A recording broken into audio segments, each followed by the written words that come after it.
Oh, you know what I love? Sports. Love sports. Sports. When It comes to Texas A&M. Where are you getting this information? Let me tell you.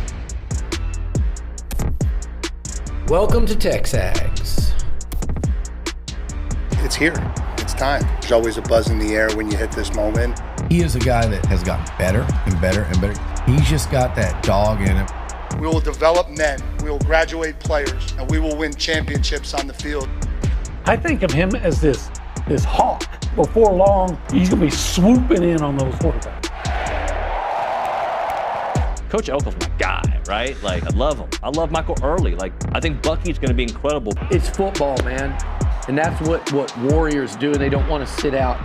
And this is a real program. It's not fake. This is a real place. And if you want to be really good at football, this is a really good place to be. You know, if I'm betting on anybody, it's the Aggies.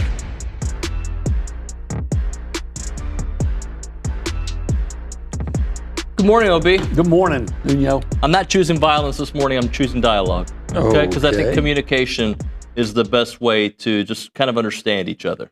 Okay, I'm interested to see where this goes. Friend of the show, Sutton. He tweets me overnight and says, "Hey, would you ask Aaron Torres about A&M has basically beaten no one with the pulse?" We have Aaron sometimes on actually all Thursdays. And then he compares these dead teams versus Ohio State, and then and I was actually thinking about that's an interesting dialogue. And you know, when AT's on the show, we'll probably talk about it. I actually kind of went through some of what A&M has done and what some of these other teams have done. I just kind of want to talk it out loud if you're okay with that. Yeah. Okay. By the way, I recognize that A&M has not played Alabama, Ole Miss, Georgia. I recognize that. Okay. The SEC gods somehow did give A&M a slightly easier path. It wasn't the case before the season, but I'm saying, like, against those teams, I recognize that. They haven't had to face those teams, or you could say those teams haven't had to face A&M. That being said, if we're going to use certain energy towards a dialogue, let's have energy towards a dialogue. Oh, Ohio State, who have they beaten in conference? Because this is about... Well, let's see. They've beaten Purdue. I got it right here. Okay, Wisconsin. 7-3 Washington. Yeah, that's their best win. A 6-4 Minnesota team. Okay, a 7-3 Illinois team. Those are good. Those are nice-ish wins. Okay. Yeah, I don't buy them. 3-7 Wisconsin. Well, I feel like I'm yelling again. I'm very, very passionate sometimes. A 4-6 Penn State team. A 2-9 Purdue team, and a 3-7 UCLA team. Right. Okay. They lost to New Mexico. By the way, on the year, Ohio State's got 2 ranked wins. They beat Texas, and they beat number 17 Illinois. Illinois. Okay. So Illinois is number 17 because they play in the Big Ten. When you make this argument, people don't want to hear that. They want to, this is where they're ranked. We can't do that for everybody. Okay, we'll continue on. Indiana. By the way, I'm not actually taking away from Ohio State or Indiana. I think those 2 teams are in the top 3 of the country. I believe it, okay? But I just want the same energy and the same kind of diagnosis. This diagnose it the same way. So we got Indiana. They beat a 7-3 Illinois team, okay?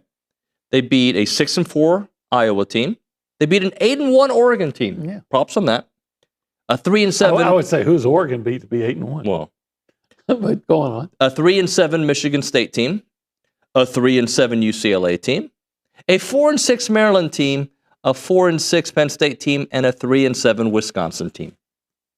So they've got more than their share of teams that are having a poor record. I would always say again, I'm always going to bring this one up when you talk, and this is not to disparage Ohio State, but it's just to make a point.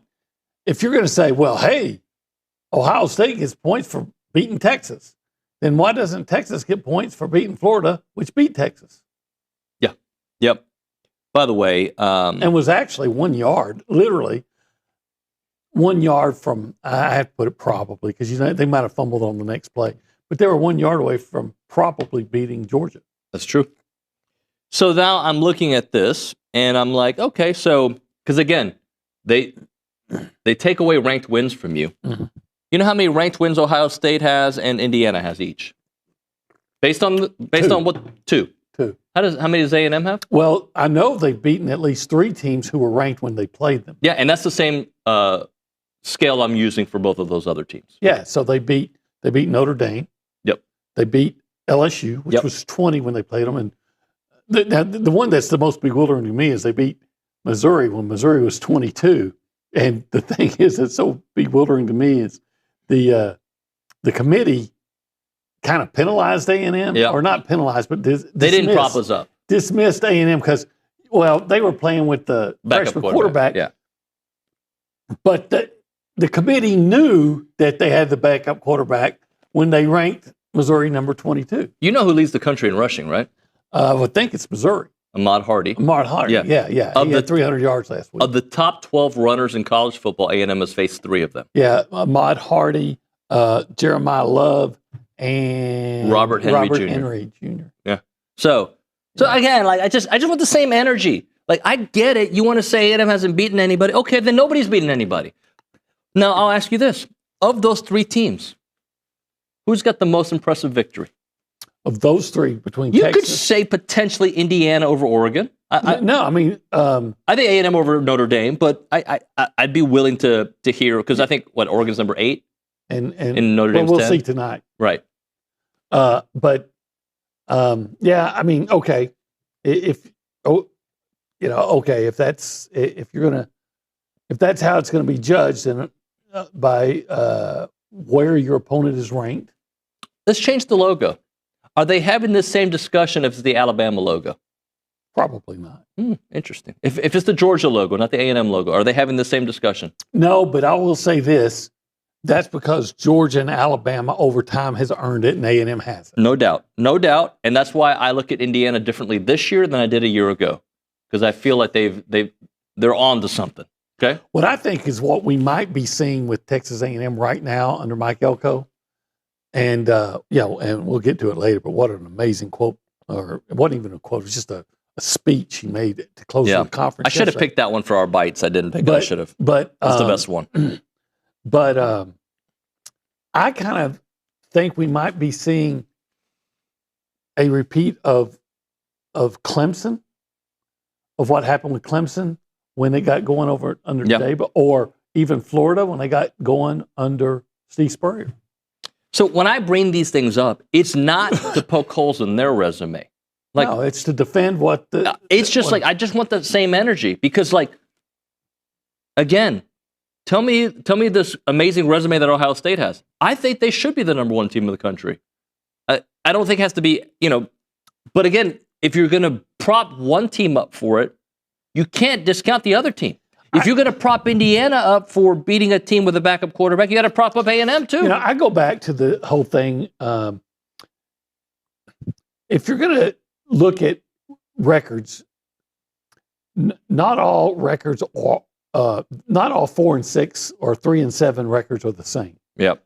I'll put it, if you're 3 and 7 in the Big Ten, quite frankly, and this is for all the Big Ten people that, or even Big 12 people are going to hate me for saying it, and that's okay. But I'm going to speak the truth. If you're 3 and 7 in the Big Ten, you probably suck. If you're 3 and 7 in the SEC, you're probably a pretty decent team, especially if your losses come against the in SEC play. And I will use as evidence, like I did yesterday or last week. Who is Texas Tech leads the Big 12? Mm-hmm. And I know I was also talking about the Big 10, but so Texas Tech is probably going to win the Big 12, and they're going to be in the playoff.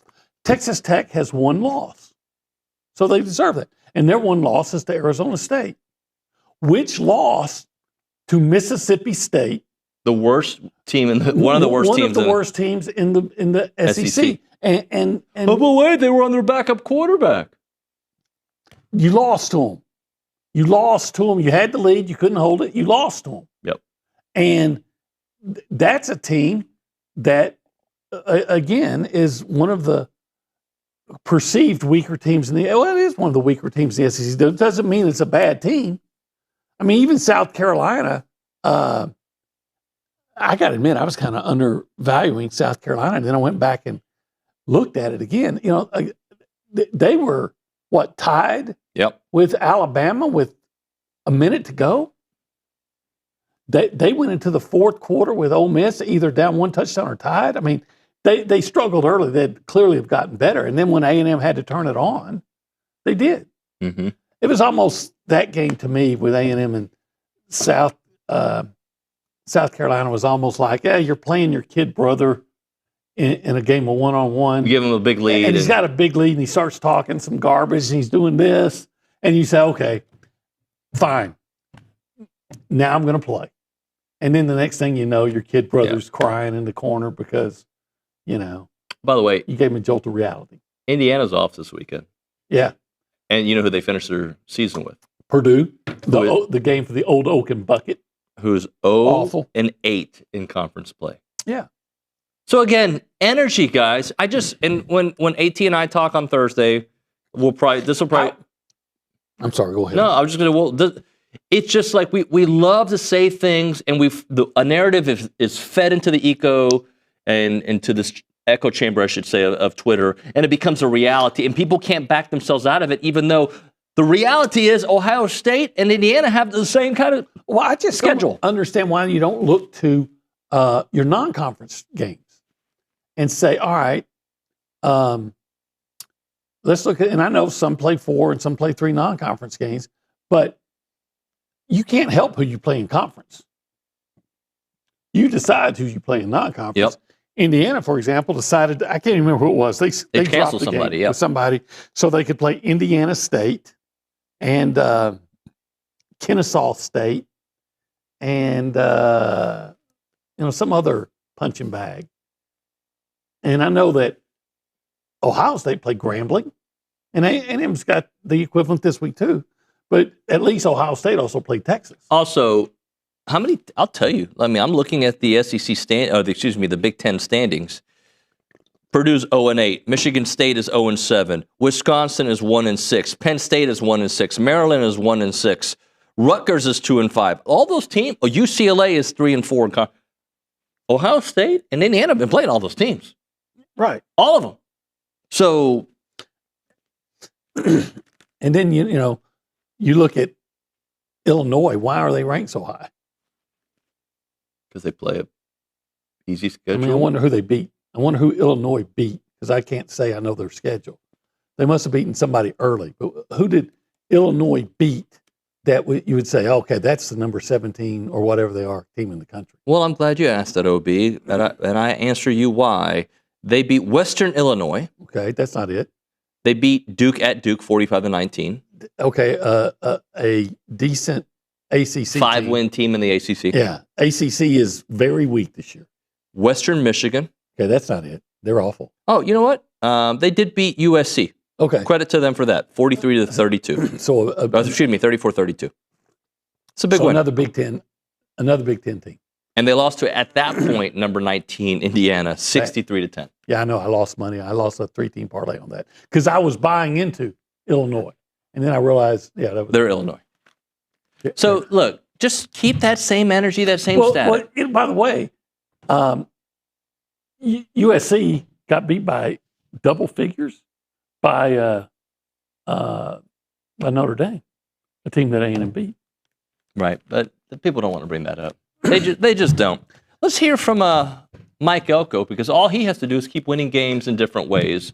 I did not pick the bite. I should have. You're right. You had the best bite. We'll talk about that in a moment. But Mike Elko on beating you multiple ways, and if there was a lesson in this game against South Carolina. We can point at games that we lost that had we won would have completely changed the script on the season, right? Whether that was, last year against Auburn or last year against Notre Dame, where we had chances in the fourth quarter and we didn't get the job done, and that ultimately was the reason why it was not as successful a season, right? I think if you look around, the thing that makes seasons successful is your ability to make those plays in those moments to win football games. And I think that's what this team is doing.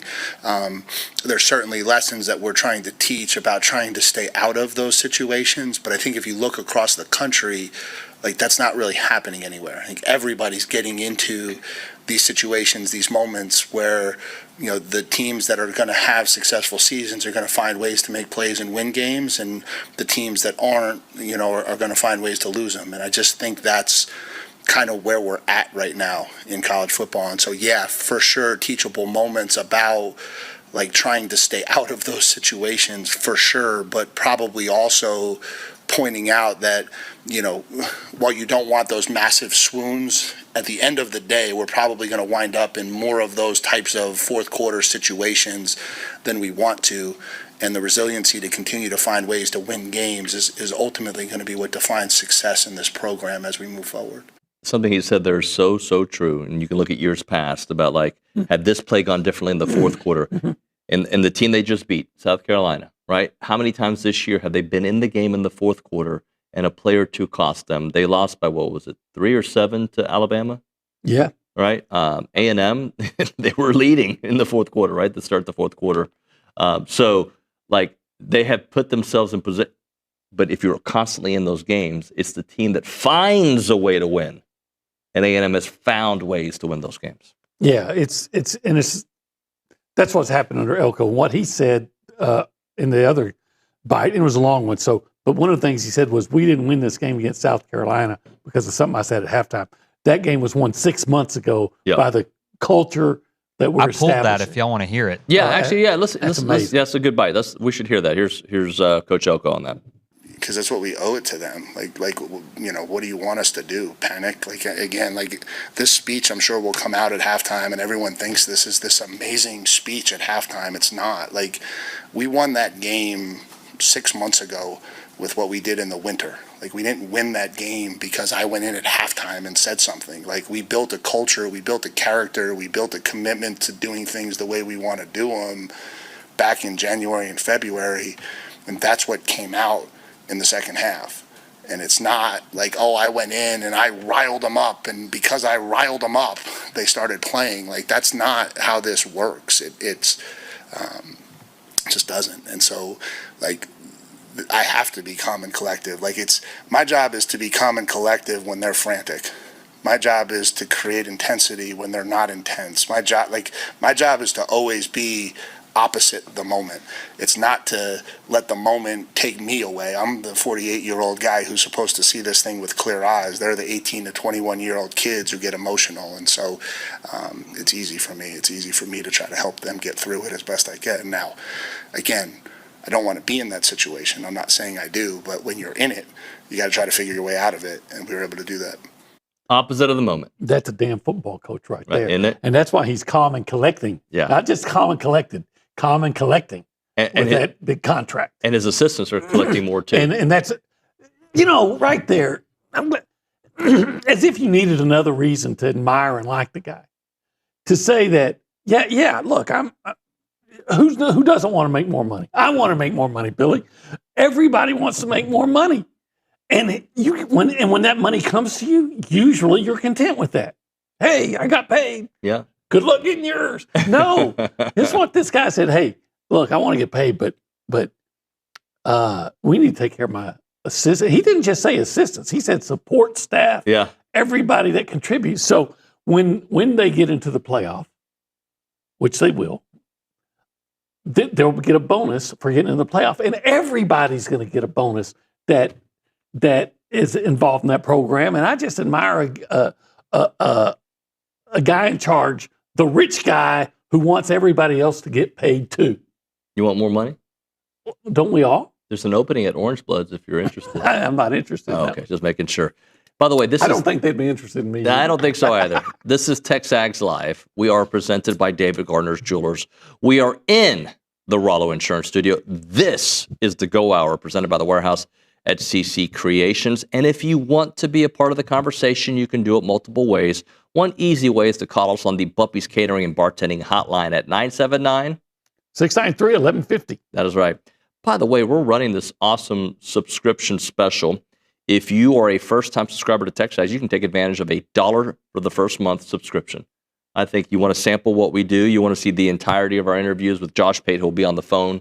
By the way, he'll be on the phone, guys, later on today. You can do that by being a premium subscriber at TexAgs.com. Plus all the breaking news, all the thoughts that Billy has. It's the first crack at the luchador. So take advantage of that dollar special. TexAgs.com. Go there. It's on the homepage. All right. Should we say hi to Nick? Let's say hi to Nick. Nick, hello. Hey, howdy. Thanks for making it awkward. Newman, hello. Yeah, I'm Sorry. battling through here, teaching everyone a lesson on how to do it. But anyways, I don't have much to say. I just want to remind everybody we're going to be live from where, David? The Angry Elephant in Bryan by the Marymount Golf Club. That's correct. Yeah, we'll be out there Friday morning. Should be a lot of fun. The Go Hour. I don't know if we have any other extra surprises in there just yet, but it's going to be fun. So come out and hang out with us in the morning. Here's my guess. The Go Hour, the Lucci Hour, and the Final Countdown Hour. That's my guess. Okay. Kind of tough to get guests on Samford Week, you know? Well, you know what, Jimbo Fisher. I don't know. We'll work it, though. Jimbo Fisher's kid's on the roster at Samford. That's right. You know, Ethan? Yeah, I wonder if Jimbo's coming for the game. He might. Might be in a suite. Maybe he'd be on the show. I doubt it. He's on the ACC network. Why not? We should. Speaking of the one guy that got rich and that didn't like share the wealth. All right, let's go to, speaking of the Angry Elephant News and Social Center. Polanski's in the house. Hello, McKinley. Hello, good morning. How are y'all? Hello. Doing How are well. you? Doing well. What's up? How are y'all after the win? Doing well. No, of course we're still enjoying Elated, it. ecstatic. We're still elated, That's a good ecstatic. word. Good word. Elated. Thank you. Yep. Jubilant. Exuberant. No, that's I'm feeling great, that's too. Shane Beamer. Oh, yeah, that's true. Yeah, we Oh, won. YMCA. Next time, CYA. Well played, sir. That was great. Was it great? Yeah, that was good. Okay, well, Polanski, tell us something, please. talking about football, Texas A&M quarterback Marcel Reed was named the Associated Press National Player of the Week after that? trailing by 27 points to South Wait. I was told at halftime he was done. It was over. I thought it was. I was told that too. I thought it was. But And then it wasn't. coming back to win, 31-30. Just The shut you down. 27-point comeback win stands as the largest deficit erased in an Aggie win in program history. Marcel Reed had a career best of 439 passing yards on 22 completions with 3 touchdowns and added 13 rushing yards to set a career best 452 total yards.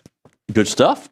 What I else? thought his Heisman candidacy had crashed and burned, but then, Yeah. like a phoenix, it rose from those ashes. Like Jean Grey, baby. You don't know. Some I don't know who X-Men Gene thing. Gray is, but Yeah. like a phoenix, they rose from the ashes. By the way, we have actually it's like midnight already. We've been on the show. We haven't hit a break yet, but we have a good bite on Elko on that you asked him, but we'll get to that at some point. One more quick note. Yes. Actually, you know what? Hold that note Okay. as I snap really loud. 1775. Food. That was amazing. Yeah. We experienced it like we talked At the about press yesterday box. at the press box. That aroma was permeating throughout. People the like smelled it like, wait, we're coming. Where's the barbecue? They were like bloodhounds Yeah. coming to us, or like moths to the flame. And we shared with some, and we denied others. No, if we would have shared with anybody that had the not the queso mac and cheese. well, no, That's I mean, you got to draw the line We're somewhere. not doing that at all. But man, we had that amazing brisket. The more I eat that jalapeno cheese sausage, The more you love. the more I love it. Yeah. I do wish I was as rich as that brisket. Boy, that's some good brisket. And then, of course, they had the pork ribs in there. Those are amazing too. And then we had the jalapeno cheese. We had the queso mac and cheese. Queso And mac and it cheese. was tremendous. And I got annoyed when people went for seconds. we were the most envied people in that press box. We ate like kings. We did eat like kings, And A&M came back like a king. like a king. Actually, kings don't ever fall behind, do they? Yeah, I think sometimes a king falls behind. Harley race, yeah. Handsome Harley Race. He would have loved that 1775 barbecue. 9-7. I saw Billie Jean King behind come back and win a tennis match once. Is that right? There was a king that came back. Billie Jean King. Do you know who that is? She has no idea. Google. 979-492-6241. 1775 TX BBQ. Wasn't Jerry Lawler the king?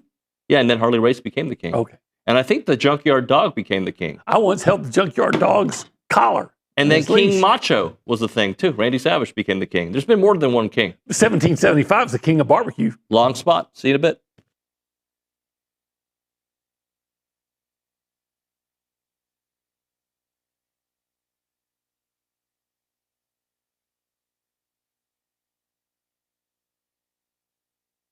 Hey everyone, it's David and Olin from the Holistic Planning. Cool Zone. I like when we have the chairs here because I don't feel like I have to do this when we're talking about holistic planning. But they want you to know, TexAgs subscribers, they take care of the TexAgs subscribers. Well, absolutely. Take care of everybody. They want to know that anybody who signs up by November 27, 2025 will receive this awesome offer. If the Aggies beat the Longhorns or win in Austin on November 28, 2025, clients will pay no management fees to holistic planning for the entire 2026 calendar year. That's free. It's free 99. Actually, just free. All you got to do is beat Texas. Well, it's not if they beat Texas. It's when they beat Texas. When. And when you go to holisticplanning.com, you're going to love holistic planning. So it is holisticplanning.com. Check out the website and take advantage of this awesome offer.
What I would do to see you moonwalk all the way to the Holistic Planning Cool Zone, OB. Because we didn't give them the shout out that we usually do in the first segment. We're just chilling there.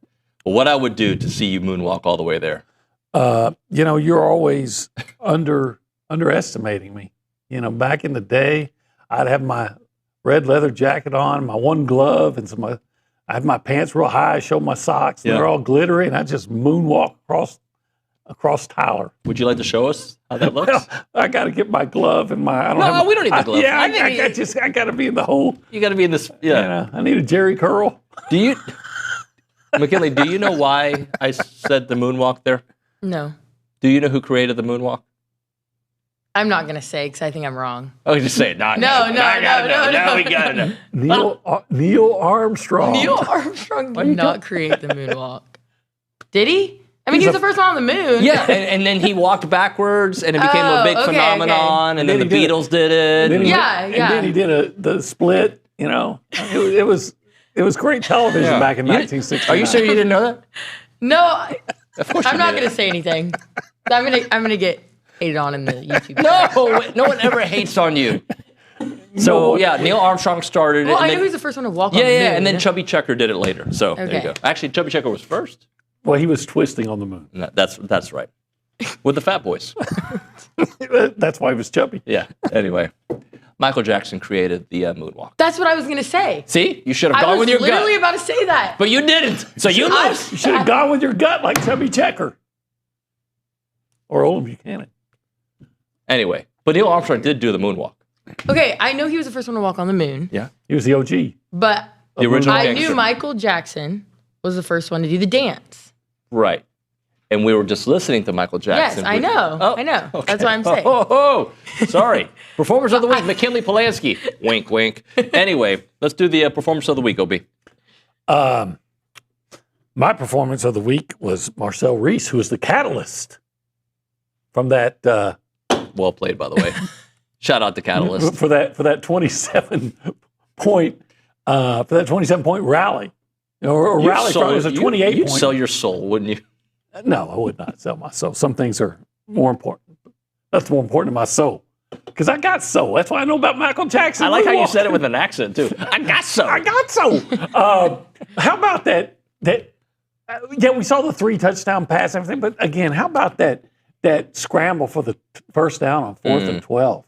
Man, that play in itself was the catalyst for A&M's rally to a 31-30 victory. And by the way, it didn't count, but his touchdown run. Oh, it should have counted. That would have been the Heisman moment. That would have really been just the what do they call it? The coup de grace. The coup de grace. The coup de grace.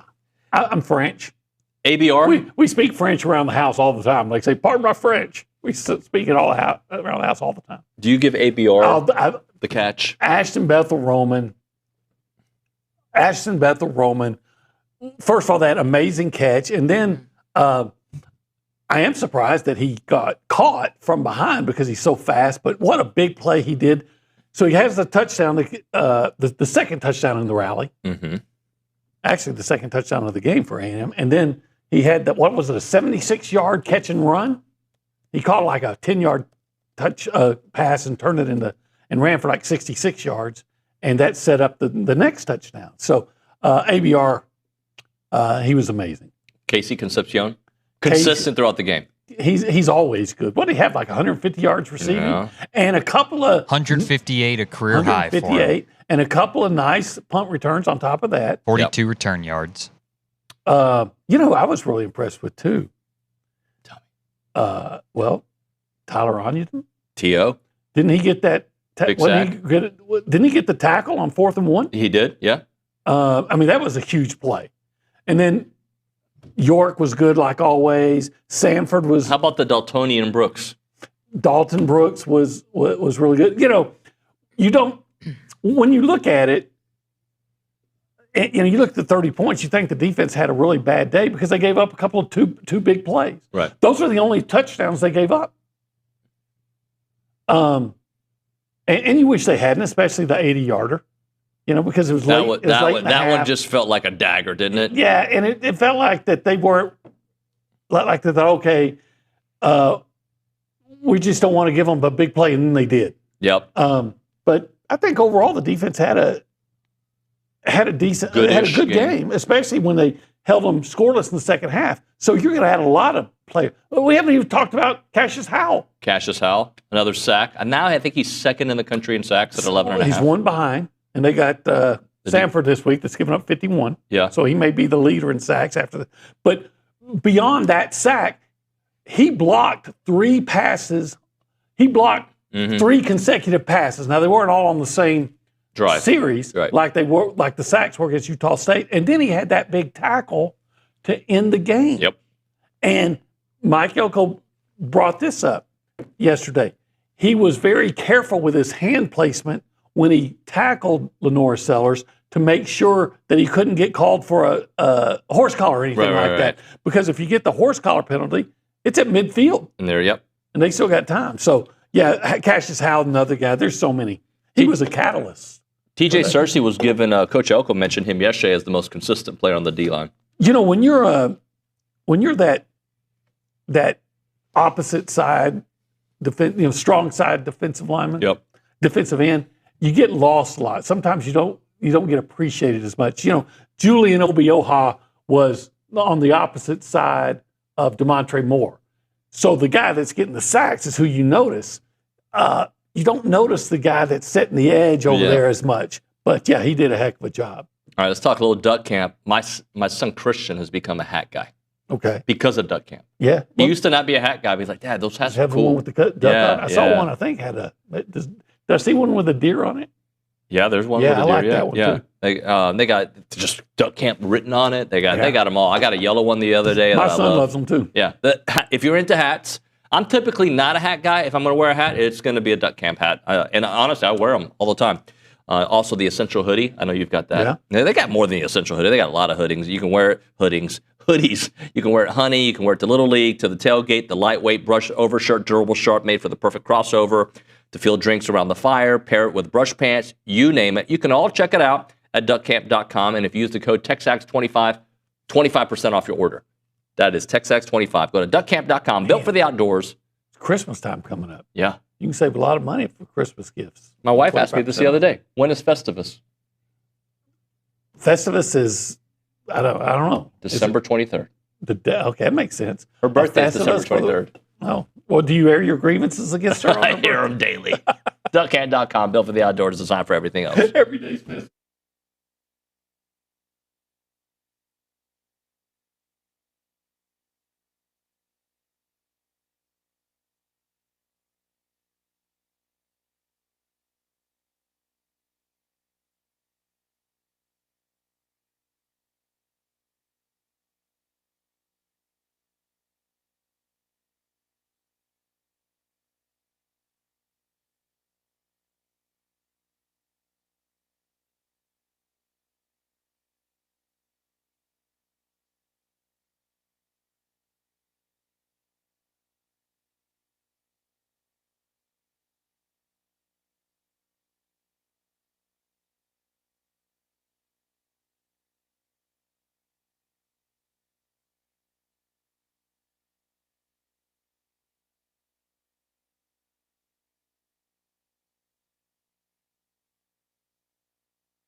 We are back here on TexAgs Live. We're presented by David Gardner's Jewelers. We are in the Rollo Insurance Studio. It is the Go Hour, presented by the Warehouse at CC Creations. So let's go to the Buppy's Catering and Bartending hotline to talk to Charean Williams of Pro Football Talk. And, of course, she's an Aggie Hall of Famer and our dear friend. Charean, good morning. Pro Football Hall of Famer as well. Yeah? Yeah. Yeah. Oh, we lost her. Uh-oh.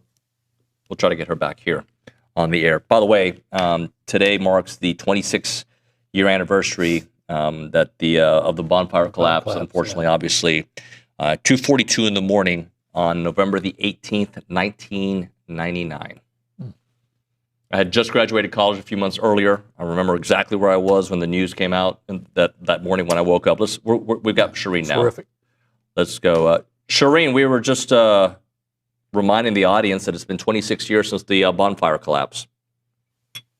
Yeah, it was pretty amazing. I actually was working at the Fort Worth Star-Telegram then, and so I went in the next day as the football team was helping out, clear the site and search for what we hope were survivors. And it was just emotional, when you're there. So it's hard to believe it's been that long that it happened, but we haven't forgotten. We remember the 12 for sure. So I wish I could have been there last night to witness the remembrance. I was going to work, and I was living in Austin, I turned on the radio, and the folks at the local station that covered Texas were talking about it and giving it all the condolences and respect the situation deserved. So I thought that was one of the few times that Texas and Texas A&M could come together and in the right way. Yeah. Charean, just it's weird to go from that topic to what happened on Saturday, but just as we transition to what happened on the football field on Saturday, the roller coaster of emotions as you're watching this game play out, just kind of take me through what you were going through mentally of this game against South Carolina. Well, I'm not going to lie. I've considered, like, in the back of my head, should I leave at halftime? Like, this is just... It's one of the worst halves of football I've seen an A&M team play ever, and this goes back to the early 1980s that I've seen basically every game. And I mean, the 77-0, I guess, to Oklahoma. Appalachian State first half wasn't good. The Colorado first half wasn't good. There's some in there, but to have a team this good play that bad, never seen it happen. I guess maybe the Duke bowl game, but just not where every single thing went bad. You needed one thing to go right to change the momentum, and it just didn't happen. And so I'm thinking, I don't know how you dig your way out of this. I mean, I was doing the math in my head. Maximum of 6 possessions. You have to score touchdowns on 4 of them. But that also means with 4 touchdowns that you have to shut them out. And I just didn't see any possible way that South Carolina was going to be held to no points in the second half. It's not that I didn't have faith. I mean, I just, the math wasn't mathing. And so there was just no way that it was going to happen coming back from that far down. And the biggest play, and you can't overstate this, was the 4th and 12. And people around me are like saying, they're going for this. I said, you have to go for this. You only are going to have 6 possessions. You don't get this. And, it's close to being over. And he got it with a great run, but that was the play of the game, play of the year. I would call the Emmitt Smith 4th down run against Arkansas probably the second biggest play of the year, but 2 really big plays. And then I would say the second biggest play of that game was the 4th down stop of South Carolina. Those, to me, were the plays that really turned the tide, got the crowd back in it, and you sort of felt the momentum at that point. But do have some concerns about the way they came out, the way they played the first half. Why did that happen? I hope they've looked into that, answered all those reasons about why, an 11 o'clock start, and they better not have that start this week. I think that, and you can disagree with me, Charean, and we can debate. I don't care. I'd like to get your opinion. I think over the course of a season that even championship teams, and we've seen it, and not that long ago, have a game or two where you just don't show up for whatever reason, and usually you lose those games. Right. And you brought up Ohio State and Michigan a couple of years. Now that's a big rivalry game, and Michigan's record wasn't good that year, but it was better than South Carolina is. I just kind of think that was a game that I'm sure they were warned all week, and I'm sure that Elko reminded them of last year, but I think it was a game that they were looking ahead, or they just thought, hey, we're to a point now where we can just line up and beat these guys. And I just think they just weren't ready to play. They weren't ready to play. 11 a.m. start, number one. I think that played into it. Not fully awake, and that you're not fully focused into the game, mentally ready to go. That's number one. And number two, and I think an 11 o'clock game at home is different than an 11 o'clock game on the road. I do think that. And early kickoff favors the visitor. Yes, no question. And number two, I agree with you that they were looking ahead, that where they were, how well they had played. You go on the road, you win 3 consecutive away games. We're back home for the first time in 5 weeks. We can just roll out here. This crowd's going to carry us. This 3-win team. We're going to roll. And it doesn't work like that. And it's never worked like that. And in the SEC, it doesn't matter who you play. You're on upset alert basically every week. And they figured that out at halftime. And, kudos to them for the way they came back and how they came back, and the fact that they did come back, because, you lose that big, and then you go lose to Texas. I have doubts whether you make the playoff or not. I think they should, but I do think the committee would have looked at a huge loss. Let's just say it ended up 30-3. You lost to a 3-win team in a blowout. Do you get into the playoff? I think it was that big for them to do what they did in coming back, and they did. And again, hats off to the staff, hats off to the players, and the faith that they had that they could do it, and they did it. Charean, we got to you late, so we got to hit a break here. Can we do Aggies in the NFL quickly in the other segment? Sounds great. Great. Thank you so much, Charean Williams, there on the Puppy's Catering and Bartending Hotline. Right now, we're talking Rollo Insurance. The difference is real.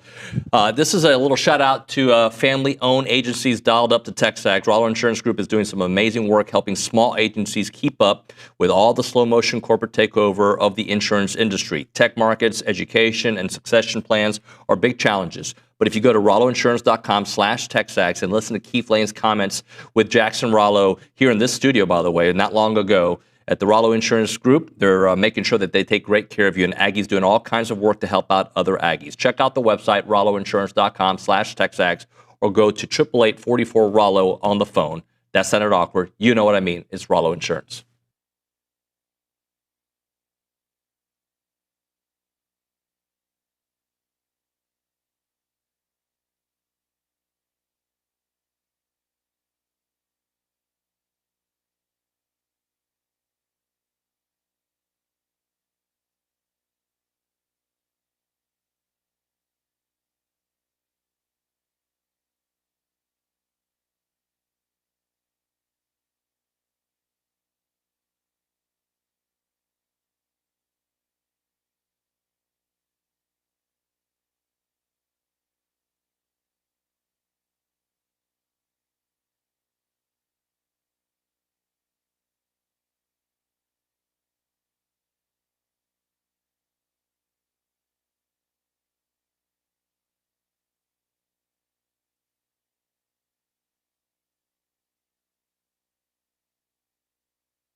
We're back here on TexAgs Live, presented by David Gardner's Jewelers Rollo Insurance Studio. Go Hour coming to a close here, presented by the Warehouse at CC Creations.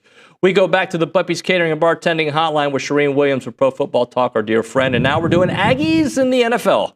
Charean, take it away.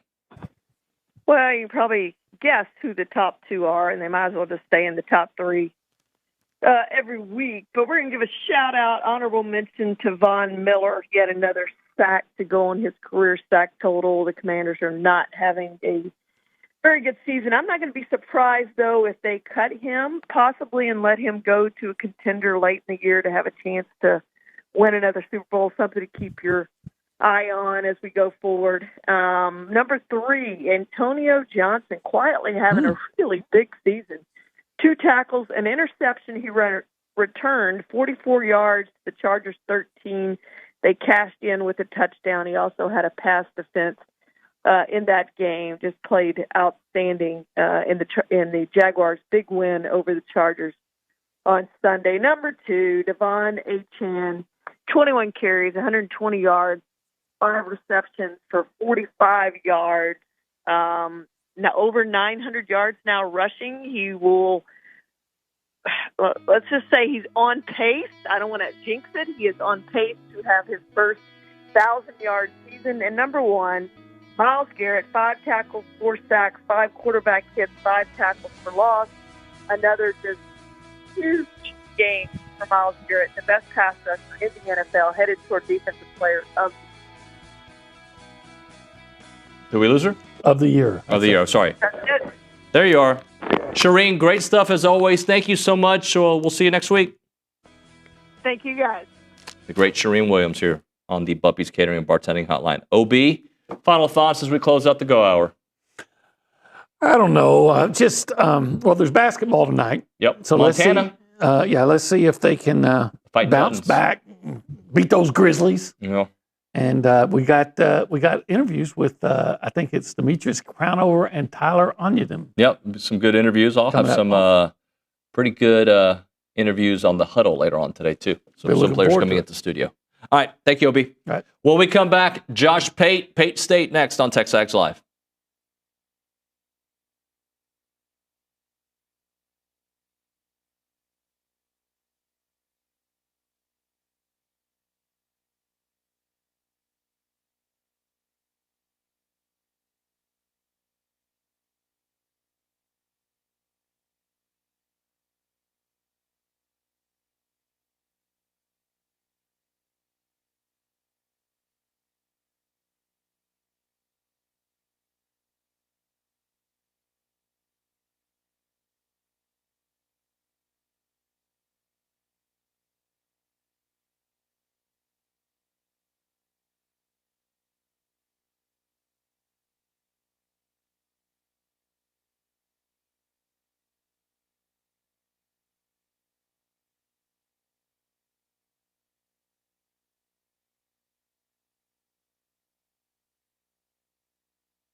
All right, we are back here on TexAgs Live. We're presented by David Gardner's Jewelers. We're in the Rollo Insurance Studio, and now it's time for our weekly conversation with Josh Pate, presented by Academy Sports and Outdoors.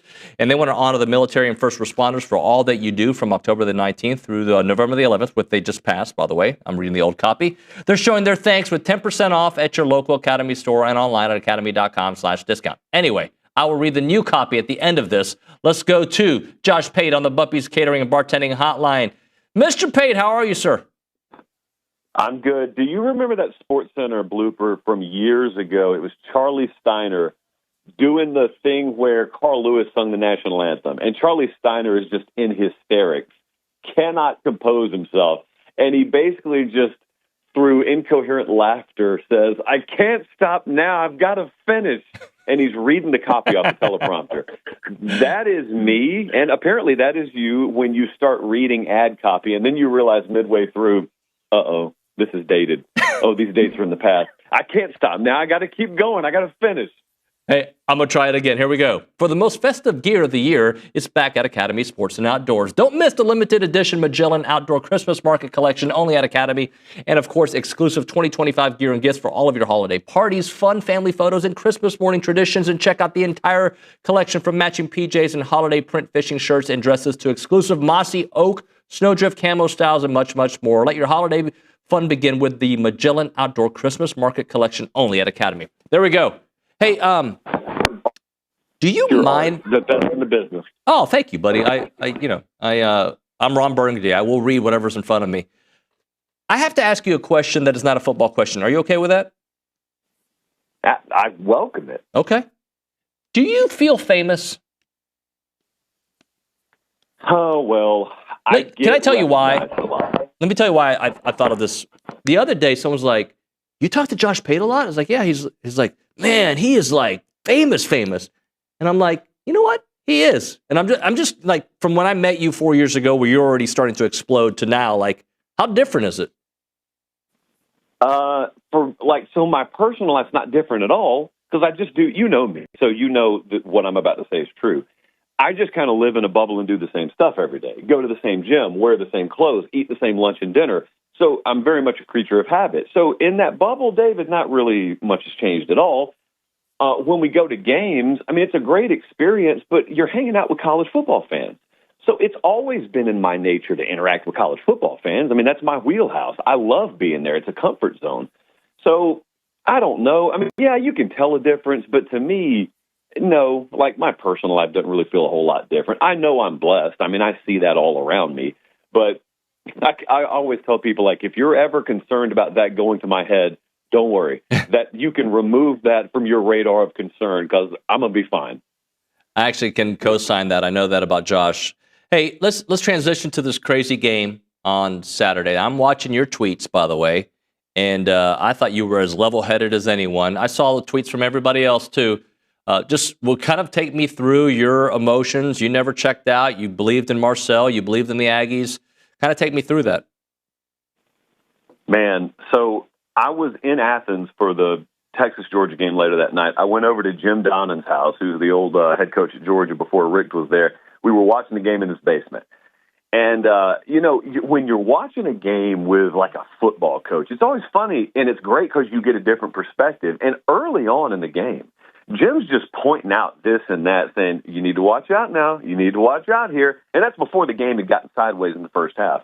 So, I mean, we had all eyes locked on that game. And it starts happening and just freak play here, freak play there. Boom, it's 30-3. Now, you know me, and anyone who follows me on Saturdays knows anytime there's a blowout game, especially one that's unexpected, I always like to put out the tweet. It's a splattering. I did not do it with South Carolina A&M. And you got to be careful, because what you cannot do, David, you can't say it's a splattering and then have the team that's down come back, or that just ruins the entire thing. And there was a voice in the back of my mind that said, this game's not over. That's a 4-possession game. Game's not over. There's a lot of explosivity here. Now, what I knew is A&M needed a shutout in the second half, and then you're going to have to score on almost every possession. So it's not possible. It's not likely, but it's not impossible.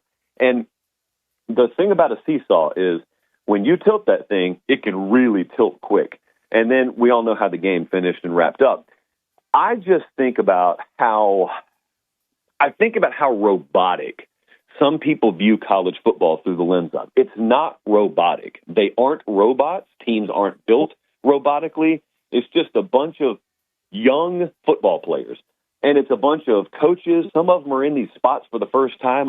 David, almost everyone at Texas A&M is in the spot they're in right now for the first time. So if Ohio State is randomly down to Rutgers this Saturday, it would freak me out. A&M being down, it was a slap to the face, but it's not something that's just completely impossible to comprehend. So they came back and they won it. Now, I noticed some people, I was going back and forth with some people publicly about how do we view this? How do we view Marcel Reed? Well, not everything has to be a monologue on like a Jerry Springer stage. Like you don't have to break everything down to the nth degree. A team came out flat. A team started feeling itself a little bit too much. A team didn't execute early. A quarterback was woefully off. And then the same guys that dug themselves out of the hole in the second half. So we kind of saw everything that could go wrong, everything that could go right in a microcosm of one afternoon. Net result is, as far as I can tell, they're still undefeated. Everything that made you feel good about Texas A&M is still there. It's still on the roster. Guy that was the head coach before is still the head coach after. He's just got a much healthier contract now. So maybe it was a wake-up call. The one thing we cannot know until we see the rest of the regular season play out is, did you learn the lessons you need to learn from the game, even though you didn't suffer the consequence of a loss? And we talk about that all the time. I think I've said that phrase to you 5 times about other teams this year. Now we find out about Texas A&M, and that's the beautiful part about playing the games, because their fate is in their own hands. They get to answer that question. Josh, I'm looking at what people say about A&M, and I defend A&M for multiple reasons. There's a bunch of folks saying A&M hasn't beaten anybody in SEC play and yada, yada, yada. And then I'm like, well, hold on. Like, okay, I understand that A&M hasn't played Bama and Georgia. I get it, and Ole Miss. In fact, I agree. They got the benefit of not having those teams. They still had to go on the road against LSU. They still had to go on the road against Missouri. They still had to go on the road and beat Notre Dame. And they got Texas still. And then I'm like, well, why not use that same energy towards Ohio State and Indiana, who they've both only beaten 2 ranked teams on their schedule, and they have a bunch of cupcakes from the Big Ten on their schedule. I just, it's maybe because A&M hasn't done it before that's why they're catching the strays now. So when you hear people say A&M hasn't beaten anybody in conference play, how do you respond to that? I say, yes, they have. That's the first thing I say. Here's what I'm not going to do, all right? I'm just going to use the Missouri game as an example.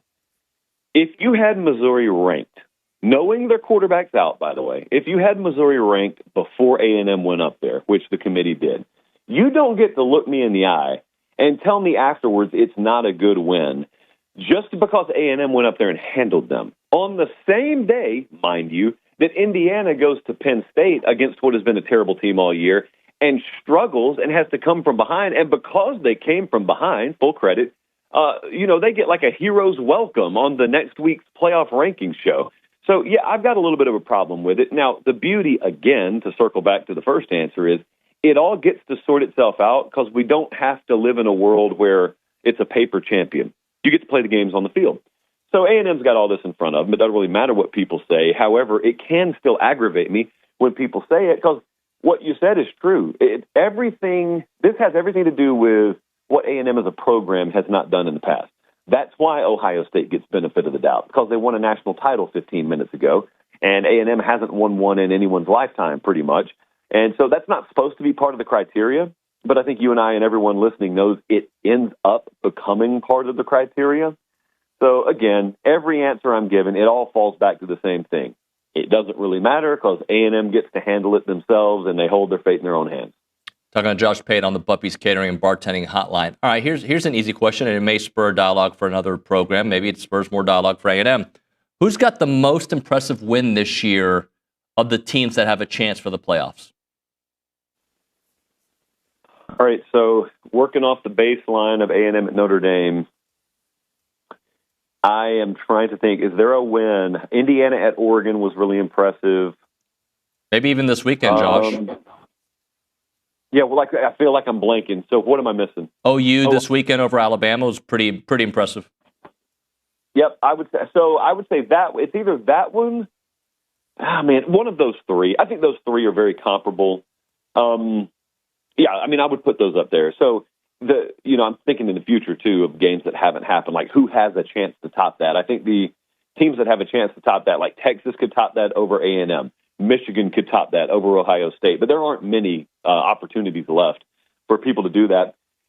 So working off that, let's just think this through for a second, because I could also have said Miami over Notre Dame in week 1.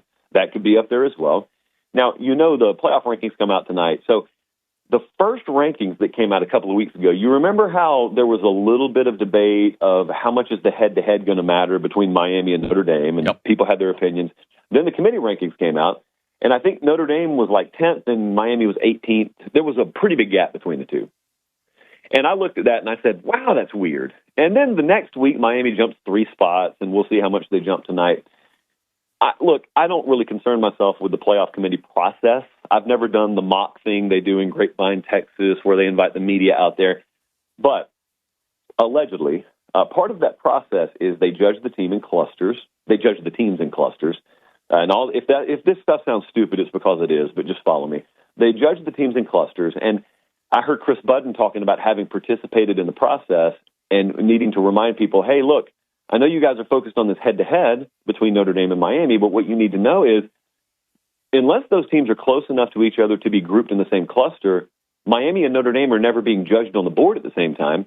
Therefore, the head-to-head never comes into play. Now, again, for the second time, if that sounds stupid, it is. However, if that's accurate, and I have no reason to believe it's not, then it stands to reason if Miami keeps climbing here in the last couple of weeks, could we look at a situation where Miami, at the very buzzer, gets close enough to Notre Dame where they are judged against Notre Dame for the first time in the same cluster, and the head-to-head comes into play for the first time, for the third time? That makes no sense to me. It is dumb. But if that's the way the committee's process works, that's the kind of stuff that could just throw this insane curveball at you on Selection Sunday, where Miami's been behind Notre Dame the whole time. Neither of them played in a conference title game, and yet Miami jumped Notre Dame at the last minute because we come to find out they were judged against Notre Dame for the first time in the entire process. That's something really to consider. And by the way, you said something there that maybe Texas could have that impressive win if they can beat A&M or Michigan. So does that mean that you still think Texas has a chance for the playoffs? I don't know. I was trying to do that this morning. I was looking at the little simulator thing they have on ESPN, and I'm wondering, even if Texas were to pull that off against A&M, to me, it looks like they still need some dominoes to fall. And I don't know how many dominoes they would need to fall. And maybe I'm just wrong about that. Maybe Texas would jump that high. But first off, we got to see how far they drop tonight. I don't think they would have dropped that far tonight if it were a really close game. But 35-10 is pretty emphatic. So I don't think they're going to get the usual benefit of doubt of having played a really, really highly ranked team like Iowa last week. They dropped 1 spot because they lost close to Oregon. I think Texas is going to drop a little further. I think the AP had them 17 or something like that. So if committee rankings have them anywhere close to that, but first off, you got to beat A&M, which is a tall order. And then even if you do it, how high can you count on jumping? I do think they're really paving the runway for that right now. If you listen to how much Sark was focused on talking about how many top 10 teams they played and whatnot. So they're really focused on getting the messaging out there that we've played an extremely tough schedule, which is their only recourse right now. I don't blame them. I don't know. My guess would be no right now. I'm sure they'll run through all those simulations tonight, but my blind guess would be no. Do you think they'd be in if they won the game? No, I don't think they're in. I just don't. I mean, and I know the argument, well, then why schedule Ohio State? Well, when you lose games, you lose games. That's, so if you've got 3 losses and you've got, if you go through the numbers, like how many SEC teams can actually get in, right? If OU is 10-2 in that scenario, like OU's got to go. Vandy's 10-2. I would think they would have to go, even though Texas beat Vandy. I don't know. To me, it's almost too much for my brain to comprehend, Josh. Well, everyone keeps saying it's going to work itself out, which I'm okay with you saying it at Halloween, but when I can see Thanksgiving on the horizon. It's next week. That means we're at the end of the season. We've got 2 games left in the regular season. And even though Texas, let's just say for the sake of argument that you and I are right about Texas. Let's say they're out of it no matter what. Buddy, we've still got 6 teams right now in the SEC that control their destiny of being 2 losses or fewer. So, I mean, there's a world where it doesn't work itself out. There's a world where on Selection Sunday, the SEC drops A&M, Bama, Georgia, Ole Miss, and Oklahoma and Vandy in your lap at 2 losses or fewer. And you've got to look at one of them and say, sorry, we can't put you in because we need room for Brigham Young? Like, are we really going to do that? Maybe we are. I've just got to see that to believe it. Josh, follow me on this one. With the whole coaching search and Lane Kiffin, could you see a scenario? I know that, the Ole Miss is putting the pressure on Lane as they should. Could you see a scenario where Lane kind of just, plays it out to see if maybe another job potentially opens up, maybe even a bigger job? Yeah, I know where you're going with that. Yes, I do think that could happen. So I think, let me put it this way. If I'm Lane Kiffin and I'm not being pressed right now, I would tell everybody involved, I don't know yet. And I would tell them that until my season is over. Maybe that is the first week of the playoffs. Maybe that's the national championship game. Now, that's what I'd do if no one was pressing me. The reality is folks are eventually going to press him. Florida, Ole Miss, LSU, combination of the 3, they're going to press him because they got to know or they got to move on. Or unless there is a program out there that's just willing to wait and sacrifice an entire signing class and portal cycle, they've got to have an answer. So where does any other job opening up fit into that equation? And does that job opening up take preference and precedent over any other open job? I don't know. But the answer is yes. For several reasons right now, I can see Lane putting off a decision as long as he possibly can. And as he should, right? Like, I don't know if I would assume that, yeah, you've got to know who your coach is if you're Florida or you're LSU, right? But this guy's trying to win a national championship. He's in the playoffs. There's no world that I don't see that they're not in the playoffs. So, to me, go all in on what you've said you're going to do and take it from there. That's what I would do. I mean, I would say that with this ice cream scoop's worth of caution because I'm not him. You're not him. So really the only thing that matters is his personal preference. But if we're looking at this from a generic perspective, I mean, what are you working towards? That's what you really have to define. What are you working towards? You're working towards hopefully being in a happy, comfortable position where you can compete for a national championship and be paid a lot of money. He's got all those boxes checked right now. So if you're going to leave those, not only are you leaving it in a vacuum, you're leaving it with the added caveat that you're in the playoff competing for a national championship right now. It's not hypothetical. You're not wondering if you can do it at Ole Miss. You're in the process of doing it, and you're going to leave that because you think what? You can also do at LSU or Florida the thing that you're in the process of doing at Ole Miss. So, yeah, that's how I would think through it. I don't know that that's how he'll think through it. Last thing for you. Do you think another major job? And I'm hinting at what it could be, but it might not be that school. Do you think another job might open up that would intrigue him? Yeah. So look, here's what I know. I don't have firsthand knowledge. I mean, we're talking about Texas here. There continues to be rumbling down there. But what is it? It's Diana Rossini at the tail end of an ESPN article that then gets immediately refuted by Sark and his representation. It's Desmond Howard walking around his front yard. I mean, that's the kind of stuff we're going on right now. And then I'm sure everyone has a subscription to a message board somewhere where they can find that kind of rumor. Me firsthand, I don't know anything about that. I have heard nothing more than your usual garden variety rumblings and whispers, which you hear it about everybody. I mean, I could give them to you about anyone right now. But that doesn't mean anything because stuff comes out of the blue all the time. So if that were to open, that'd be one. But look, could Marcus Freeman test the NFL? Could a guy that you would never put on the radar of leave for any of a number of reasons? Yeah. So every year I just play the percentages on this answer, and I say I'd lean yes. Above 50%, yes, one of those big jobs will open. Josh, great stuff as always, my friend. Thank you so much. Appreciate it, David. Later, buddy. Josh Pate there on the Buppy's Catering and Bartending Hotline. We'll have Joni Taylor, I think, on the other side. So let's make sure that she knows that we're just hitting a break if that's her calling, guys. Right now, if you're looking for a reason to move back to Aggie Land or already in Aggie Land and looking for a great opportunity, check out the Association of Former Students because they're looking to hire professionals to join their team, and they have openings from time to time in different departments, from fundraising to communications to sales, you name it. They are the premier alumni association and the oldest organization serving that A&M network, and they play a part of every Aggie story from Howdy to here. Don't miss opportunities to help out the association with Howdy Socials, Aggie Rain Day, class reunions, Aggie Muster, and everything in between. Join a team that exemplifies those Aggie core values of excellence, integrity, leadership, loyalty, respect, and selfless service, all in support of that worldwide Aggie network. If you're interested in joining the team or sharing with someone that would be a great fit, please visit tx.ag/association jobs to apply and get more information on each position. It is the Association of Former Students.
If I'm Joni Taylor, I'm mad at David Nuño. We're 5 minutes late for a segment hit. Texas A&M women's basketball head coach Joni Taylor going to be joining us here on the Puppies Catering and Bartending Hotline after that great win against K-State. Let's go straight to that hotline and talk to Joni. Joni, I'm sorry. I really did not want to hit a late break. I apologize. It is okay. I can never be mad at you. Well, you're the best. How are you? How are things after that great win? I'm doing well. We got home Sunday night, was off yesterday, and then we just practiced this morning. That's atypical for us. We normally practice in the afternoon, but we leave at 3:40 a.m. tomorrow, headed to Hawaii for that North Shore tournament. So we just got done practicing, got some good work in, watched some film, and excited to go get tested again in a neutral site. So from a spectator's point of view, I think the most recent win in Manhattan to me is proof of concept. This is what you signed up for, and if you follow the process, this is what can happen. Is that how you saw it? Absolutely. When we came here in 2022, when we talked to Ross and Kristen about taking this job, we said this wouldn't be a microwave fix. That's just not who we are. Obviously, the transfer portal has been good to us, but we want to have a good combination, and we want to build this thing over time and build it well. And looking at year 4, this is the product of staying the course, believing in the process, and trying to get the right young women to fit our style of play and to fit who we are as Aggies. Talking to Joni Taylor here on TexAgs Live. Joni, Nasiro was huge, 24 points, 10 of 15, 6 assists. You mentioned her putting the team on her back. Just what does she mean to this team when she's hitting shots and even when she's not? I think she just gives us a tremendous amount of confidence. You know, when you have a point guard who you trust, it just makes everybody calm down. It allows everybody to sit at their right seat at the table. You're not trying to maneuver things. You're not trying to manufacture things. She gets everybody in the right spot. She has the uncanny ability to get to the rim, to score for herself or draw help, and then distribute to the right people. So more than anything, on both sides of the basketball, she gives us a level of confidence. And then she allows all of us, the rest of us, to just be simple. We tell our players all the time, simple is special. And so we don't have to go out and do anything other than what we're capable of. Joni Fats also continues to impress, 10 points, 15 minutes. And just, you talk about that confidence and, just the ability to knock down free throws when you need them. Just talk about her emergence. She was huge for us in the fourth quarter. She picked up 2 fouls in the first half, and we sat her. And then she picked up a third pretty quickly. And because she's been in a little bit of foul trouble, I sat her. And then we went with the 4-guard lineup in Lauren, and that group was working well for us. So Fat sat most of the third and fourth quarter, and then we put her in late to seal the game. And so for her to come in after being cold for that long, make 2 huge free throws, got a rebound, got a stop, that's what we talk about. Like, I think that would have been anybody whose name we called. We know Fats is capable of doing that. And number one, we need her to stay on the floor and not be sitting on the bench next to us. But it's always next man up. And so I was really proud of her focus, how she stayed locked in, didn't get frustrated.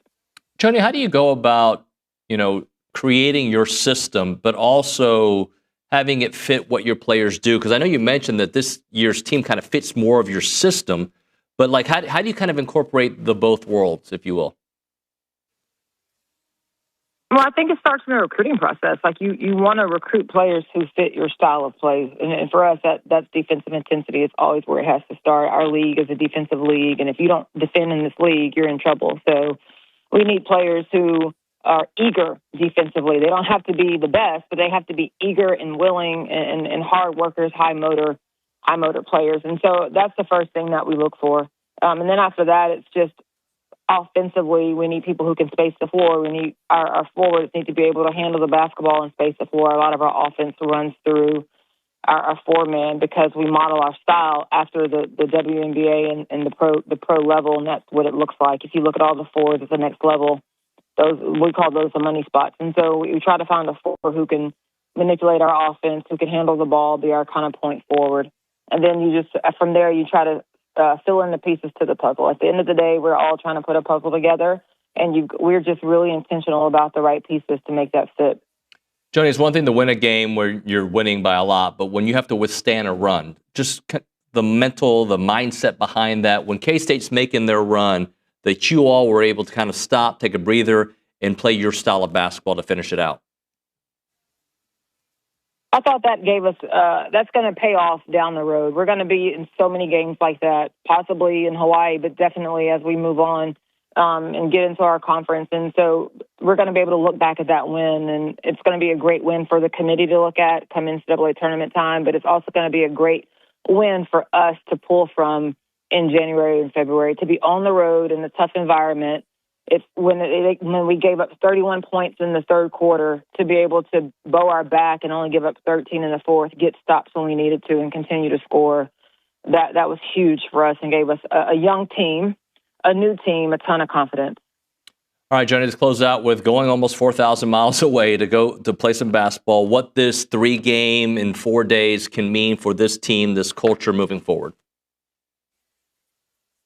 We always try to play at MTE. Number one, it prepares us for the SEC tournament. It also prepares us for the NCAA tournament. We're going to play 3 games in 4 days. We're going to play 2 really good high mid-major programs and then another Autonomy 4 conference in Colorado. And so we're going to get tested. We're going to see different defensive schemes every single night. This gives us a chance to continue to bond as a team. Our chemistry is great. Our culture is great. I can't tell you the number of emails and text messages I've gotten from fans who've seen it in read or who watched it on TV. So this is going to be an opportunity for us to continue to get to know each other and bond and spend some time together and be thankful. You know, I don't want to forget, like, we're doing this over the Thanksgiving break. We get back the day before Thanksgiving, and so we always try to make sure we set aside some time to be thankful for the opportunities we have to be able to get on a plane and go to Hawaii and play basketball there. It's all a privilege. Joni, great. Best of luck on the trip. We'll talk to you when you get back. Can't wait to watch the games. Thank you. Joni Taylor on the Puppies Catering and Bartending Hotline, and looking forward to seeing what they do on the road. Great win last week. I think it was on Sunday this week, I should say. So phenomenal win. We'll hit a break, and we'll talk to Alan Weddell, one of our favorites. Will be here on Zoom in a few minutes. Right now, we're talking about Aggieland Hydration and Injectables. They're an Aggie-owned and operated mobile IV hydration company that was founded by a couple of great Ags. You got Sheldon and Danny, and they're really awesome, and they want to serve this area, and they've done such a great job doing so in the Bryan College Station area. They've got IV hydration, they've got Botox, they've got weight loss options. They have it all. And when you've been outdoors all day long, you've been doing your training, you've been doing your yard work, you've been going to music festivals, you've just been, just working all the time, and you need those minerals, they'll take care of you. They can tailor an IV cocktail specific to your needs. It's one of the easiest and ensured ways to get all of your necessary vitamins and minerals.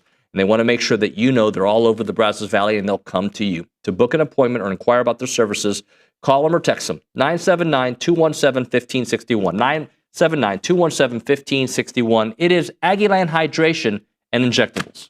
Hey guys, David Nuño here to talk about our new partners with EventPipe. They are a leader in hotel booking technology, and now they're giving you a chance to support Aggie student athletes every time that you travel.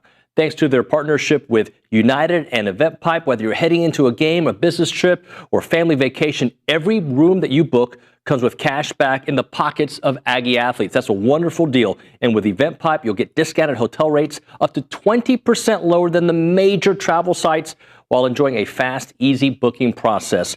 They've even created Presto, EventPipe's quick launch booking solution. It lets organizations build branded hotel sites powered by live hotel inventory, making it simple to book the perfect stay. So next time you want to book a trip, do it the smart way with EventPipe and support Texas Aggies NIL through United.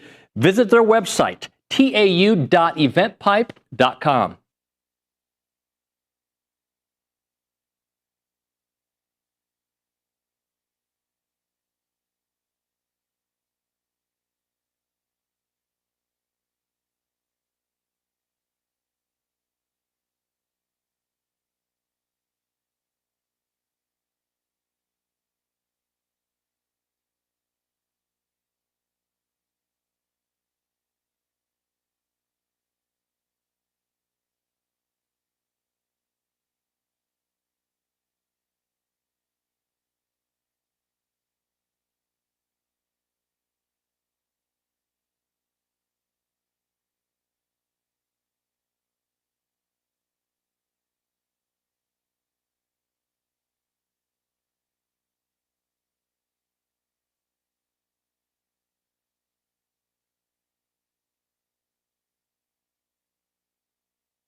And we are back. It is TexAgs Live. We are presented by David Gardner's Jewelers. We are in the Rollo Insurance Studio. Should have Alan Weddell here momentarily. We think we just got to get on the link. So let's go to the Angry Elephant News and Social Center. Oh, he's getting set up, so we'll have him here in a second. Let's just get a quick text or commentary from McKinley Polanski. I want to talk about quickly my performance of the week. Texas A&M Volleyball's Afina Kaz-Okpala was named SEC Defensive Player of the Week, and Maddie Walk was named SEC Setter of the Week following the final game of the regular season. Awesome stuff. Thank you very much. Very good ones there. Yes. We go to that Buppy's Catering and Bartending hotline, I believe. Yep. That Alan Weddell, the former A&M linebackers coach, our dear friend, joining us here. Alan, good morning, sir. How are you? Can you hear me? Yes, sir. How are you, man? Hey, doing good. Still celebrating. Yeah. Well, okay. So, did you seem like the kind of person that believed even at halftime? Am I right, or were you checked out? No. I did not. I believe. Yeah, I've been there. What was it about this team that made you feel like, yeah, they can come back? Oh. Did we lose him? We're going to call you, Coach Weddell. We're going to call you. We're losing you. I think the signal there is not working as well. Nick, do you have his number? All right, I'll send you. McKinley, we're tap dancing here. Yeah, no worries. Send him, just give an update while I send Coach's number. I want to talk about some Aggie sports this past weekend. Aggie track and field women's team and Jack Johnston qualify for NCAA Nationals. Aggie football had the largest comeback win in school history and has the most wins since 2012. Aggie volleyball ended the regular season on the longest conference win streak since 2015. And Aggie women's basketball moves to 3-0 with first non-conference road win since 2023. Our fall sports are doing amazing. Yeah, everything's going well. And I think, we just had Coach Weddell. And, keep it going. This is one of my favorite segments ever. Let's go. Women's tennis and men's tennis. Women's tennis sends 3 members of the Texas A&M women's team to compete in the NCAA singles and doubles championship at the USTA National Campus Tuesday through Sunday. And men's tennis sends Alex Fusina. He kicks off action at the NCAA singles championship on Tuesday at the same place, the USTA National Campus. Good luck to the 3 members of women's tennis and Alex Fusina of men's tennis. Thank you, McKinley. Yes. We go back to Alan Weddell. Coach Weddell, you were saying you believe they'd come back. Why was that the case? Well, a couple of things. First of all, we're a better team. That's number one. Number two, I think Elko looked at a mirror and said, it can't get any worse. He probably told the team, guys, the bad news is we're down 30-3. The good news is we're down only 30-3. And we got the ball first. And I'm sure he told the staff and everything, what do we need to do? And the answer was simple. We need to score on the first drive, hold them, and score again. And if you do that, we're right back in the game. And that's exactly what happened. And I think he sold the kids on it. And it was one of the greatest comebacks in A&M history. Coach Weddell, do you remember any memorable comebacks in your career, maybe good or bad? I don't know if you've had some bad ones too, but that you could start seeing the momentum change? Oh, I've seen them both ways. I've been up 14-0 state championship game and dominating, and all of a sudden we're down by 20. So no, momentum is a tremendous factor in a football game. There's no doubt about that. Both ways, it can go either way. It's hard to get, but it's once you get it, you're in charge, and that's the big deal. And it's exciting. It was a great win, all that, and the biggest thing, it was a W. I mean, people will forget someday how we did it, but there'll always be a W on that side. I mean, David, 1939 we won the national championship, correct? Correct. Do you know the score? Do you know the score of the SMU game that year? No, I don't.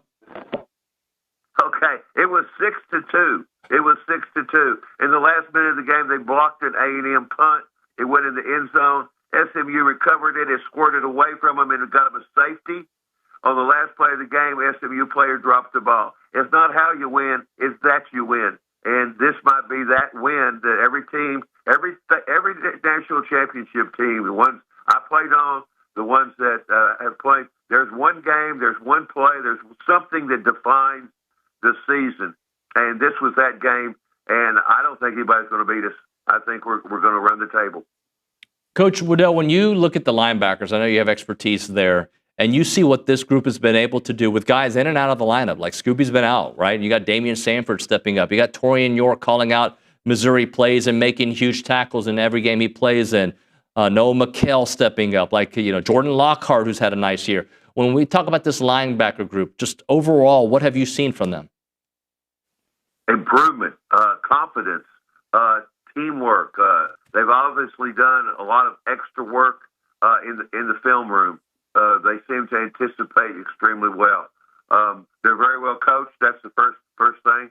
But just to see the camaraderie and the work habits that they've formed, and it's a great group. It's not just an average group. It's as a unit. How linebackers play goes, the Aggies defense goes, and they've really come on strong this year. And I think they're an inspiration to the front, which has been outstanding, and to the secondary, which has done a great job. They've had some bumps in the road, but it's the whole team's an improvement, and I think the linebackers have led the way. Coach Weddell, one of the things that I've just been impressed by this team is their ability to own the line of scrimmage late in games. And I'm meaning the offensive line late in games and obviously the defensive line. That's where you win games in Southeast Conference. It's up front. All those skilled players can't do much if the quarterback's lying on his back or there's no holes to run through or if they're getting bumped around in the secondary. And you're exactly right. We have dominated up front. I think we've got good depth, especially on defensive line where we've kept people fresh and healthy. Offensive line just keeps on leaning on people and wears them down. And it's a great combination. This is an outstanding football team. And we've had some good ones before. We've had some talented ones before. But this one has that little macho to them and that little self-desire, and I think they like each other. Again, I'm gonna give Coach Elko the credit. He's a defensive-minded coach, and it's a defensive-minded team. Very unselfish. They're not worried about how many touches they get on offense, who makes a play here and there, or how much playing time they're getting. They're not worried about any of that except winning and winning for their teammates. And that's what national championship teams do. You look at the Georgias, Alabamas, the contenders. That's exactly what they do. Coach Weddell, what does it say about Marcel to have the worst half of his career? And I'm probably in high school as well, like where everybody thought, the trajectory of this program was going right back to where it's been in November, that he had lost his opportunity to be a Heisman contender, to then just 30 minutes of football time later, he is the player of the game. He throws for 439. He's named the AP Player of the Week. Like all the accolades, all the things we knew about him came right back. His ability to navigate through those hard times and finish better than anybody would have ever dreamt up. I don't think anybody has ever won those awards based just on 30 minutes. It was amazing, wasn't it? Right. It was night and day. And it's credit to him. It's credit to Colin. It's credit to Coach Elko and the entire staff. And it's credit to his teammates that kept him pumped up, that had his back as such. And that he responded in a positive way. I became a big Marcel Reed fan this weekend. There's no question. I have a few doubts here and there, but now he has shown that little extra, that little something that national championship football teams have. And I think you got to start talking national football teams now. These opportunities don't come very often, but the chemistry and all the pieces are coming together at the right time. Woo, I tell you what, those other people don't want to play Texas A&M right now. They might want to play them for the first half, but now they don't want any part of Texas A&M football. And just to close out, Coach Elko gets that extension. We know he is going nowhere, and what we said from day one, he fits this community, he fits this program, and he embodies that every single day, doesn't he? Reminds me a lot of RC. It really does. He likes the place. We like him. I think the first half, he was probably saying, thank God I signed it, and people were kind of wondering, but he showed the class and character he is. He's an Aggie. He fits in perfectly for the demeanor that it takes to coach at Texas A&M, and I think we've got a good one here. And I'm glad he's staying. I think he's taking care of his assistant coach as well. And I think the future is bright, and we're fixing to have a domination like we had in the 90s with RC was in charge. Coach Weddell, you're the best, man. We'll talk to you soon. Take care, Dave. Have a good one. You too. Bye-bye. Gig 'em. Alan Weddell here on TexAgs Live. We'll hit a break. We'll come back with a short final segment of the 9 o'clock hour. Then we're going to keep it real with Jordan Pugh. We'll talk a little cross country as the women are going to the NCAAs. And we have an insider from Samford to break down what's happened with Samford. And they're, what are they, 1-10 on the year? Am I right about that? They fired their coach over a week ago. So they've got some issues. We'll talk to him about that. Right now, when it comes to preserving your farm or your ranch's legacy, it's not about capturing pretty pictures. It's not about posting it on Facebook or Instagram. It's about understanding the culture, understanding the land, understanding what that land means to your family. And Chance McClain has been doing that for a long time by telling family stories. Now, this family story, this documentary we're talking about, can be about your family ranch and capturing the essence of your ranch for the future generations that are going to inherit it. That's one angle. You can do a heritage film, which is a 2-hour documentary on somebody important in your family. It could be on your grandfather, your dad, your uncle. Learn the entire family story for that next generation. And also your family business, right? Like Rollo Insurance or Heritage Films, like all these small businesses or big businesses, I should say. Like there's a story there. There's a family story. There's a business story. And Chance does these documentaries. Check them out by going to yourheritagefilm.com, yourheritagefilm.com, or call them up, 713-893-8341, 713-893-8341. It's Heritage Films.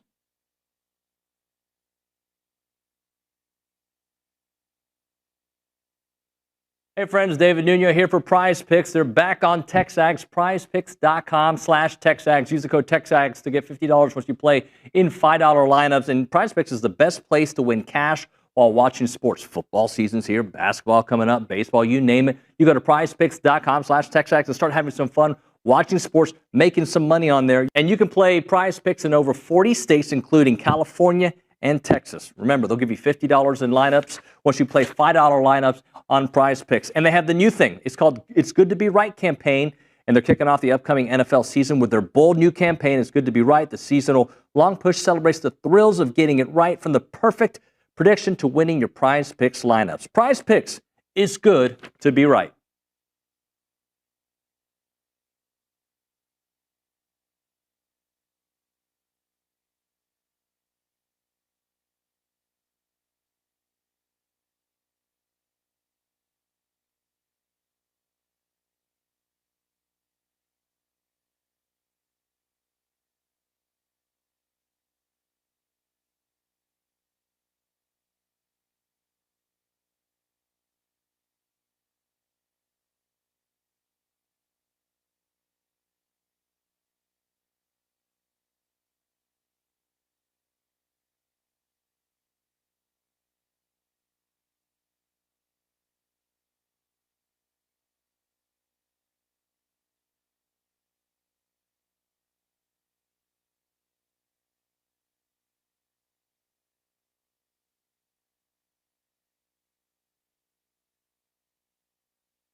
As a reminder, the final segment of the program is brought to you by Double Dave's. That is at 10:50, but right now, caller number 12, 979-693-1150. We're going to hook you up with your choice of a dozen pepperoni rolls or a large one-topping pizza from Double Dave's. They've been serving Aggieland since 1984 with your favorite pizza and, of course, those world-famous pepperoni rolls. Reliable in-house delivery, bringing piping hot goodness straight to your door. Just click on doubledaves.com, and your favorites are on their way. We go to the Angry Elephant News and Social Center. What are the texts and the premium chat and the YouTube chat saying? Yeah, Chase in Houston sent this text like 5 minutes into the show this morning, but I didn't have the chance to read it. Okay. He said A&M had 5 preseason top 15 teams on their schedule. It's not A&M's fault those teams didn't live up to their end of the schedule and they played, and the Aggies did their business against them. I want to say something about that. People say, I don't want to hear any more from A&M talking about schedules. That's what the people say, right? Mm-hmm. Right. No.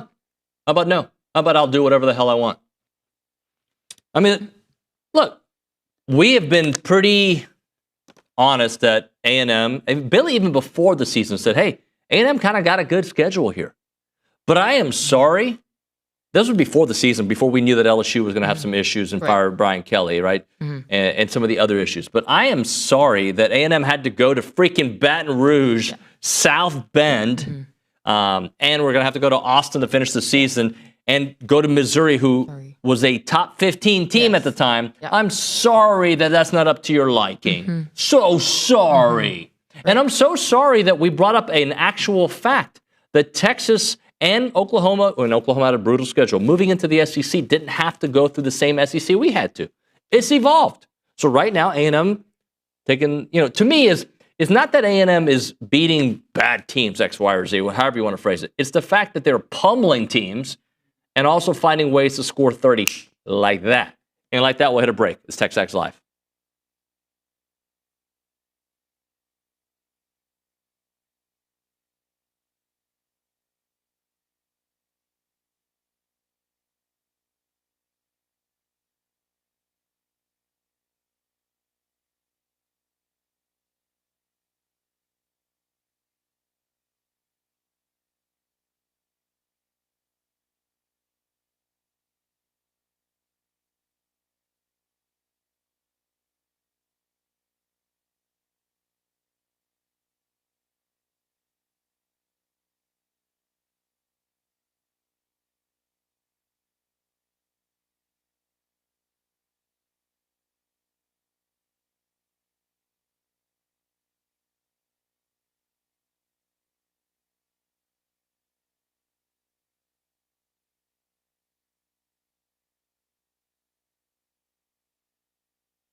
And we're back. It is TexAgs Live. We're presented by David Gardner's Jewelers, Rollo Insurance Studio. Let's keep it real. We go to the Buppy's Catering and Bartending Hotline. Jordan Pugh joining us here on the program. Jordan, I didn't hear from you on Saturday, so throwing remote controls around your house or like, nah, we got this? Well, you know, it's funny that you bring that up, Nuño, because I had about 6 or 7 text messages ready to go that were in my draft. Hold on. I should put my phone up. I wonder if they're still there. Because I was going to text you, man. Yeah. I was this close. I was like, you know what? He's probably getting his phone blown up. Let me just leave him alone and just keep it moving from there. But I'm telling you, I was this close. But I'm feeling good, man. I'm feeling good. Yeah. I'm happy. I'm glad that we got the win. I'm going to say this again. I'm going to say this with the utmost confidence. I think we went from the number 1 team in the country to a national championship contender. That's what I think happened. I think that when you come back like that, I think it's way more impressive than any kind of win you can get because it shows grit, fortitude, all the words, adjectives you want to use. That was impressive. That was super impressive. But most importantly, I think it puts everybody on notice that we're going to play just how explosive this team is. In order to put the type of points that we put up that fast, how we flipped the switch that fast, how the defense had a complete shutout, which nobody's really talking about our defense, how they completely shut the Carolina offense out. That's impressive, man. Like, that's one of the most impressive things I've seen in a long time. You know, it kind of reminded me of the LSU game last year. We kind of had that same kind of feel where we had the momentum rolling. It wasn't dire circumstances like it was last year. But, man, the way Marcel kept himself composed, the way the team kept themselves composed, we are a second-half team. We've been that all year long. Every single game, we come out of halftime like gangbusters. Man, I just couldn't only imagine if we would have done that in the first half. We would have put 100 on them the way we were playing. But I think we've been tested in multiple ways. You go to the Notre Dame game, had to win it on the final drive, pass the test. You go to a game like Auburn, where it was slow starts. Offense couldn't really get their rhythm together. Defense kept them in the game. Pass that test. You go to a game like Arkansas, was a little bit of a shootout. Pass that test. Now you pass the ultimate test where you're down like that against an SEC opponent. I don't care what their record is. And to be able to put off, 28 unanswered points? And it should have been more. And my last text to you would have been that text on that goal line, that dumb play that we called on the goal line. But I left that alone. Man, that's the most impressive thing that I've seen in a long time. I think that now puts us in the championship mode. This team is different. I just think we're built the right way, and I think it was on display this past weekend. Talking to Jordan Pugh here on TexAgs Live, presented by David Gardner's Jewelers, Rollo Insurance Studio. What went wrong? Because I agree with you. The defense, to me, they gave up 2 big plays, right? But outside of that, they were put in some bad positions, right? And Marcel had a rough first half. So, how do you but there was drops, there was other issues. How does that happen? I think that it's one of those. Every team has a stinker, for example. It is what it is. You play enough of these games, it's a season. But that was just as bad as you can get. You've seen the worst of the worst now. You look at, I think it was 2 drop touchdown passes that we potentially had, 3 picks, the fumble from Marcel. It was just one of those deals where it just kept snowballing, and you're trying to fight yourself out of this, out of this stinker, and you're trying to get your rhythm back. And you saw a team that was forcing it. I also believe that 11 a.m. kickoff has something to do with it as well. Listen, what people got to understand is when you have 11 a.m. kickoff, you usually have a 5:30, 6 a.m. wake-up time, right? Usually eating your pregame meal around 7, 8 o'clock at the absolute latest. Your body's trying to wake up. It's a different kind of feel. And the reason why I bring that up is over the past few weeks, 2:30, 6:30, 2:30, 6:30, those type of kickoffs, I think that has something to do with it as well. But honestly, I also think it has something to do with us overlooking the opponent. When you've been on a roll like we've been on, you get to feeling yourself. And I think the way that we played, I think it was just a lack of focus. That coincides with kind of believing that you've already won before you have. And it's not that we did that on purpose. I just think that's just the natural progression dealing with 18 to 22-year-olds. That's what you saw. But then at halftime, or coming out of halftime, when you saw that team flip the script, you saw the focus back, it was night and day.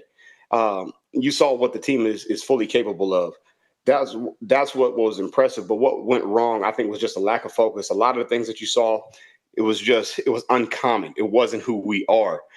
To me, that's a focus issue. And that's been my biggest thing all year long. When you talk about, hey, man, what is the downfall? What are the possible outcomes? Can we stay focused and consistent? And I think we learned a lesson this past week, and I think we can build upon that. Talking to Jordan Pugh, TexAgs Live. All right, Jordan, so let's talk about some just particulars. You've got a guy like ABR who, again, had a couple of drops, but comes up with one of the biggest catches we've seen in a long time, all part of that comeback. The way he was able to battle back. You had KC who had a couple of drops. You had Isaiah Williams. We hadn't talked about that guy but a couple times, right? And he comes in and gets 3 catches and the big one, the first touchdown. So just talk about that group and how they were able to battle back. Well, it's just a testament of adversity. At every point within the season, you're going to be faced with something. There's going to be a giant that you're going to have to knock down. You're going to have to kill, whatever you want to call it. And I think we were faced with that on Saturday. And then I think from a coaching staff standpoint, you learned a lot about your players. You learned who you are as a team, because as a coach, you never really know until you're put in a situation. But talking to those guys specifically, man, being able to focus in, knowing that you have some big time drops, that you were just off. There could be some routes that weren't run correctly. Marcel missing throws, all those different components. I think that just having the wherewithal to be able to flush that and then pick back up, because all you need is one big play. As a player, especially defense, for example, you need that one big tackle, one pass breakup, one pick. Receiver, you need that one catch to where you start getting into that rhythm. But being able to have the focus, man, and being able to compartmentalize all that and separate the two halves, I thought that was big. You saw the maturity aspect. You saw the workman-like play from those guys in particular, but overall the team. Everything that you wanted to see and that you've seen in Elko from the head coach standpoint, you saw it displayed on the field through the players with the grit and the fortitude that we showed. But those guys being able to bounce back, continue that rhythm, that was huge. And I'm telling you, that mental the mental part of this game moving forward now, when you're talking about a championship run, you passed a whole lot of tests.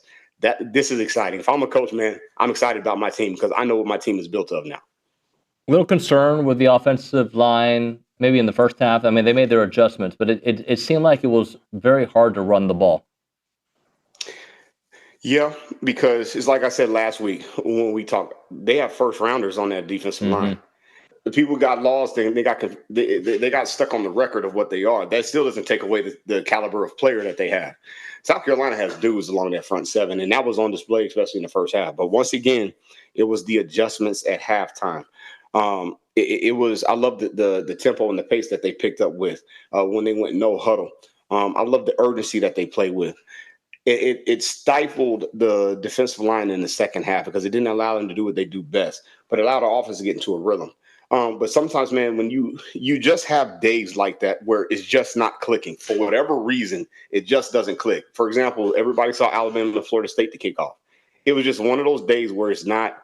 You just can't find the rhythm. You just can't get the cohesiveness, the chemistry down. But once again, we flipped that script in the second half. We locked in, we refocused, and we did what we could do, what we were built to do, what this team is made of. So, man, as far as the O-line, I'm not overly concerned about them. I think that our O-line has been playing well all year. You're going to run into matchups like this throughout the playoffs. I think that we adjusted well. We came back well. We saw what the best has to offer. But from a coaching standpoint, you got to clean that up. I think a lot of the perimeter runs is what hurt us against that style of defensive line.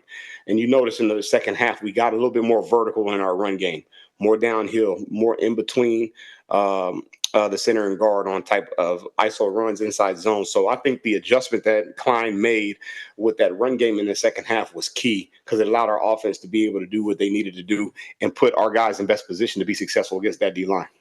Talking to Jordan Pugh here on TexAgs Live. All right, Jordan, but to me, the impressive part goes back to the way they closed out because that offensive line and defensive line was cooking in the fourth quarter. Yeah, well, that was because of the explosive plays that we had in that third quarter. When you can open up that offense with the type of explosive plays that we had with our receivers, it opens up the run game because it empties the box. But also now when you're talking about getting into that 4-minute mode towards the end of the game, that fourth quarter, being able to run in between those tackles, letting Basantes, Trey Zoon, all those guys read, get downfield on those run blocks, those duo schemes, man, that was big time. I just think that being out of rhythm in that first half, played to a confidence level, opening up the offense in the second half, which allowed you to open up the run game, especially late in that fourth quarter, built more confidence and allowed us to get onto the blocks that we needed to get to in order to spring these runs. So, man, offensively, man, look, you can go down the board across all position groups, phases, whatever, in that first half and name everything that you can pinpoint. But most importantly, how we adjusted and how we fought back. Man, those are the things that you key on moving forward. Talking to Jordan Pugh, TexAgs Live, presented by David Gardner's Jewelers, Rollo Insurance Studio. Jordan, there are many that are poking holes in A&M's resume. It's what you do at this time of year, right? And I spent 20 minutes with OB kind of like saying, okay, that's fine. I see where you're going with this. Mm-hmm. But, like, why aren't we using that same energy when diagnosing Ohio State's schedule and Indiana's schedule? When you look at A&M's schedule and what they've done and those that are maybe holding that against them, how do you respond? Because they've decided on what they wanted to perceive us as. At the end of the day, everybody is waiting on the downfall of us. When you look at Ohio State, they have the track record and history of being a championship team, so we're always going to give them the benefit of the doubt. When you look at Indiana, they are a great story. There is something that's fun to talk about. Hey, man, they're a new challenge in the Big Ten. All you really had is Ohio State and Michigan. Now we have something fresh and new, which is the same scenario with us. But when people look at us, I think they also look at the potential opponents. Georgia, for example, is one of those opponents. Throwing Ole Miss in there, whatever that is, just with the SEC lineup, Texas, all those different variables. I think they just don't want to give us our just due, right? They want to take our schedule, the win-loss record of our combined opponents, all that nonsense that doesn't matter, and they don't want to give us our just due. If you watch the game, you see what we are and what we're capable of. Man, like I told you, I think we're the best team in the country, and if anything solidified that, I think that comeback in the second half solidified that, because you how many points did we put up in the third quarter? Was it 21 points? 21 in the third or yep. 4? Yeah, we put 21 points up in the third quarter, complete shutout in the third quarter. Then we put up whatever it was in the fourth quarter and still a shutout. That shows you the firepower that we have. That shows you what we can do defensively. That shows you what we're made of totally as a football team. Man, we've gone up, we've beaten Notre Dame. We've handled all the big-time opponents that have great defensive schemes and teams, man. So I just think that they have their perception of us. They don't want to back off of that, and that's fine. At the end of the day, we just need to get in the tournament. The tournament, we can play for it all. It doesn't matter where we're ranked. Doesn't matter where we're seated. People get all up in arms about that. It doesn't matter. Matchup-wise, we can go with anybody in the country. Just get in the tournament, let things play out from there. Jordan, let's talk about the SEC championship potentially. Like, if A&M gets past Texas, right? And I say if, I think they're going to beat Texas. If A&M, they'll be in the SEC championship game. Do you care who they'd play in that? No, because I just think that we match up well with anyone. I told you, I think that our toughest matchup would be Ole Miss, just from a player standpoint, as far as scheming, match for match, position for position. I think if we play Georgia, that would be an intriguing matchup.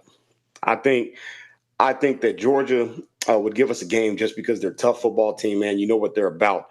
But when you look at us schematically, when you look at the matchups, I don't think they can match up with us from an offensive standpoint. Our skill position against theirs, I think we win that matchup. When you look at our defensive line against their offensive line, I think we win that matchup. I think where the matchup levels out is when you look at our offensive line against their D-line. I think that's an equal match. I think they may have the advantage in that. But overall, I think we have better quarterback play. I think we have better overall skill. I think we're a better overall team than they are. They're a very good football team. But they've been to the mountaintop, so they understand what that takes. That's the one last test that we haven't had yet. I think we get the SEC championship. We win that. We pass that test. Everything is uphill or downhill from there. So, I'm intrigued about that matchup. I kind of hope that that's the one that we get matchup-wise. But I think we have everything we need. We have the firepower. We have the defense. We have all the horses that we need in the stable, man, to be able to get this done. Jordan, what about this week against Samford? Do you expect to see Marcel put up some big numbers? Do you expect Cassius to get a bunch of sacks? Do you expect it just to be a formality, get up to your 21-0 in the first quarter, relax, and play all your backups? How do you think the script goes? This sounds crazy. If I'm Elko, I'm losing my mind this week on everybody, because this is the type of game where all the backups need to play. It is what it is. I walk in that team meeting room. We are Texas A&M. This is Samford. It's not even a discussion. And what I mean is I'm setting the standard from that standpoint. For example, like you said, with 21 points in the first quarter, I should be sitting everybody out after the first quarter. I should have 80 points on this board because what I just saw from what we did in the second half against South Carolina, there is no reason we should not replicate that every single quarter moving forward against this football team. I need my young guys to get reps. I want my depth to get significant reps, especially as we go into Texas, especially as we go into postseason play. That ought to be the standard, right? There's no reason they should be remotely close to us. So that's got to be the big focus, man. I used to hate these games as a player. I hated these games because you know that you're better. You know they're going to open the kitchen sink. You've got to keep the focus. The focus is a championship mindset. That has got to be the standard each and every week, but most importantly in this style of game. Jordan, let's just last thing. Has Marcel done enough to get to New York? Yes. Yes, but they don't want to give us the narrative. I think I sent you this text. I said, man, this was his Heisman moment. Well, he threw for what, over 400 yards. You saw the comeback that he had. He led that. And then the key play was that 4th and 12, I think. Coming out of that first series, that was the key. You saw him take it into his own hands, right? That's one of the things that I wanted to see coming out of the second half is how would he respond? How would he lead the unit? That was big time. Once you saw that, the ball got rolling. You saw the confidence play. You saw a different pep in his step when he was coming out. So, man, yeah, there's no reason he shouldn't be there. And then why wouldn't he be the favorite? Look at what he's done. Look at what he's done against the competition in the SEC, leading a 10-0 team. You just had a 30-point, whatever it was, 27-point comeback. There's no reason he shouldn't be in the Heisman discussion or be the favorite for that. That is Jordan Pugh, our good buddy. He keeps it real here on the program. Jordan, thanks for your time, man. We'll talk to you next week. All right, man. Let's do it. All right, man. Appreciate you. Jordan Pugh on TexAgs Live. Right now, when it comes to your money and your peace of mind, it starts with the right team, and that right team is Aggie-owned Paragon Financial Advisors.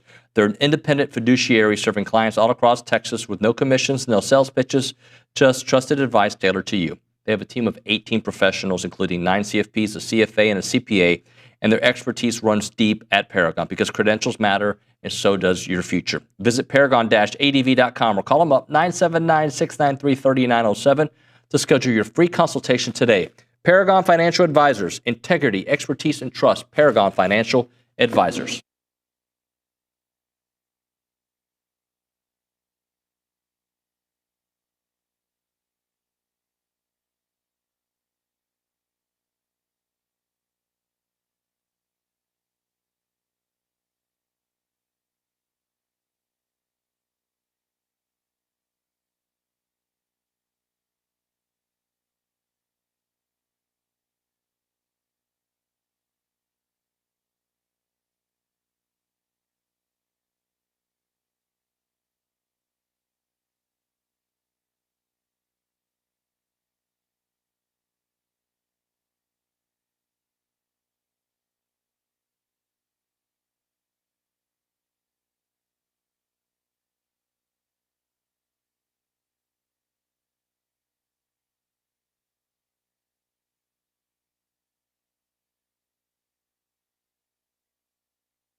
All right, we are back here on TexAgs Live, presented by David Gardner's Jewelers Rollo Insurance Studio. We've got the A&M women's cross country team making history, and they're in the South Central Regional, claiming the second regional title in program history, punching their tickets to the Nationals. And joining us are some contributors to that. We've got Megan Roberts, Elise Smoot, and of course, Julia Abel, the coach, the assistant coach, joining us. Hello, everyone. Hello. Hi. What's up? You've been here a lot of times. Good to see you. So I guess let's just start off with the vibes. Like, when did you think, all right, I think we're going to punch our ticket and go? We'll start off with you. Yeah, we had a meeting the night before in the hotel room, and Coach was, there was kind of three teams. It was us, Tulane, and LSU, and Coach was just reminding us that we didn't have to do anything crazy. We just had to run how we normally ran, and man, I didn't think at the time we could win it. So, but going for second, going into the race, I thought we had a really good shot. What about for you? I'll be so honest. Before the race, I think that week, I was thinking, you know what? It may not be this year, but next year when I'm gone, it's going to be every year after that because we have a lot of talent Yeah. and a lot of skill, but our girls are really young and they have a lot to learn still. And so I was thinking, you know what? I'm confident that we can do it, but I just don't know if it'll be this year. And I was okay with that. But you know what? During the race, I realized, like, when I was passing certain people that we were looking good. So you thought you might have to wait a year. You didn't have to wait a year. So what does that mean? Well, next year I'll be gone, so I'll just be a fan next No, but year. I'm saying for this, the fact that you're here this early and this team can still do big things. Oh, yeah. We just put it together on the same day, and we've got a lot of passion on this team. And, It's setting the bar really high for the next few years. Yeah. I'm sure you had all the faith in the world, right? Yeah, of course. Now, going into this year, it was like, hey, we qualified 2 years ago. This is a way better team than 2 years ago. Of course, like any season, any sport, you have those ups and downs, those moments where you're going, oh, okay, well, that's not ideal, but, I think we can still do it, right? And so coming off of conference, where they raced well at conference, nothing perfect, but still proud of them as always. And we're like, okay, I think we can do this. And we kind of saw how the other teams, like Megan said, those three teams in the mix, we kind of started seeing how they were doing. And we thought, hey, we can still get this done despite all that adversity. We can still be the team that gets this done this year. From a historical content or context, what does it mean? Like, hey, we've done this only a couple times in our history, and here we are. Yeah, and then like they said, it set the bar now. We had qualified in 2000. We qualified in 2023, and then now, so it's becoming more frequent. And I'm not even going to use the word frequent. I'll just say it's becoming the standard, the norm. So when we recruit people, when we bring freshmen in, it's not, hey, yeah, we qualified in 2000, but it's 2025 now. It's like, yeah, no, we've qualified for the last 5 years. Hopefully that's the point that we get to. And I think with the young group we have and the leaders we have young leaders too. Yep. And I think it's just going to hopefully become a yearly thing and not a we hope to make nationals, but we're planning on racing that day, and that's the only thing in our mind. Megan, for you, what does it take? What's your finish like? What's the focus like? How do you get to that level to finish so strong? Yeah, I would say in this race, it always hits me at 4K, 4 to 5K, when it's like, okay, it's go time or not. And this time, I remember just really thinking, I'm running for my teammates and just passing every single person possible. I think what was neat is we really targeted Tulane and LSU in the race. Like, I knew what their uniforms looked like, and it was get after it at 4K and go get them for Smoot and Sophia and Joyce and Debbie and Ava and Alex. So it was awesome. At least for you, are you seeing those other uniforms? You're just marking your praise. You go, oh, yes, sir. Yeah. Absolutely. I'm so competitive. So I was like, when I saw them, I was like, let's freaking go. Right. And if I can stay with you through 3.5K, then I'll beat you at the end. Is that right? Yeah. So I think for me, the main focus is, 1.5 to 2K through 3.5 to 4K. Okay. 4.5K. If I can lock in there and be strong mentally, then for me, that's where I can be successful. For both of you, what is it like knowing that you're passing someone and there's nothing they can do about it? Like you're still feeling good and they're trying everything possible just to stay with you. You can start us off. It's a really good feeling. Specifically in this past race, I think 400 meters out, Coach Abel and Coach Applebaum, who's not here, they said, Sophia's also not here, but she's one of my teammates, and she was running number 4. And I was right behind her. And they yelled, y'all two need to go get that Tulane girl. And she was dying. She looked back at us and kept looking back and she was losing her form. And I yelled at Sophia and I said, go get her. And she took off wheels blazing. And I was right behind her and eventually got her too. But it's such a good feeling. There's nothing that compares to it. Any similar stories on that account? Yes, I would say just as a team, I think we did a really, really good job of hanging on, not only just hanging on the second half, but just pushing it. And if you go back and you look at the splits, we were in 5th at the first split and then 3rd, and then we were at 1st at the 4th split and then held on and continued to gain. So I think everybody going into the race, something I was telling all my teammates was we've been practicing all year. Every single other race this year has kind of been practice. And so it's, learn from those bad races, learn from the good races. And I think we did what we needed to do and ran well in the back half.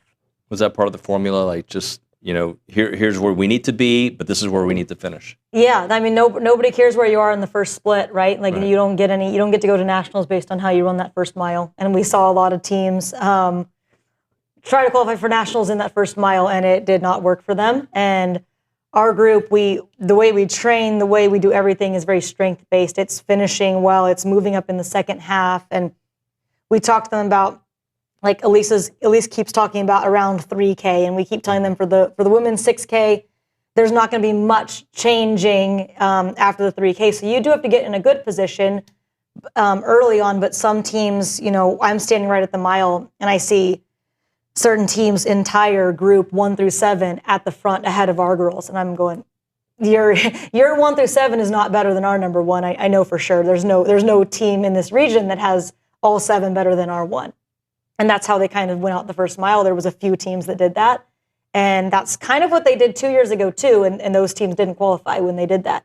And it's almost like a last-ditch effort. Hey, this is our last chance to make it to nationals. Let's go out and hope for a miracle. But we didn't have to hope for a miracle. We had to run an okay race, and we were going to qualify. And so they trusted us in that, and they executed that perfectly. And they did not go out guns a-blazing in the first mile. Like Megan said, we were in 5th at the mile, and we ended up winning. And so they executed perfectly. They moved up perfectly. They moved up together, like Elise is saying. She ran with Sophia a lot of the race, definitely towards the end, and that helped. They helped each other. And so yeah, we had kind of talked to them about that. Hey, let's just go out and run solid race, nothing crazy. And other teams wanted to go out and run something crazy, and it didn't work out for them. So what's the rest of this week like, and mentally and physically? What does it look like? At least you want to start us off? Yeah, we're tapering a good amount. So we had a workout this morning. We normally work out Tuesday, Fridays.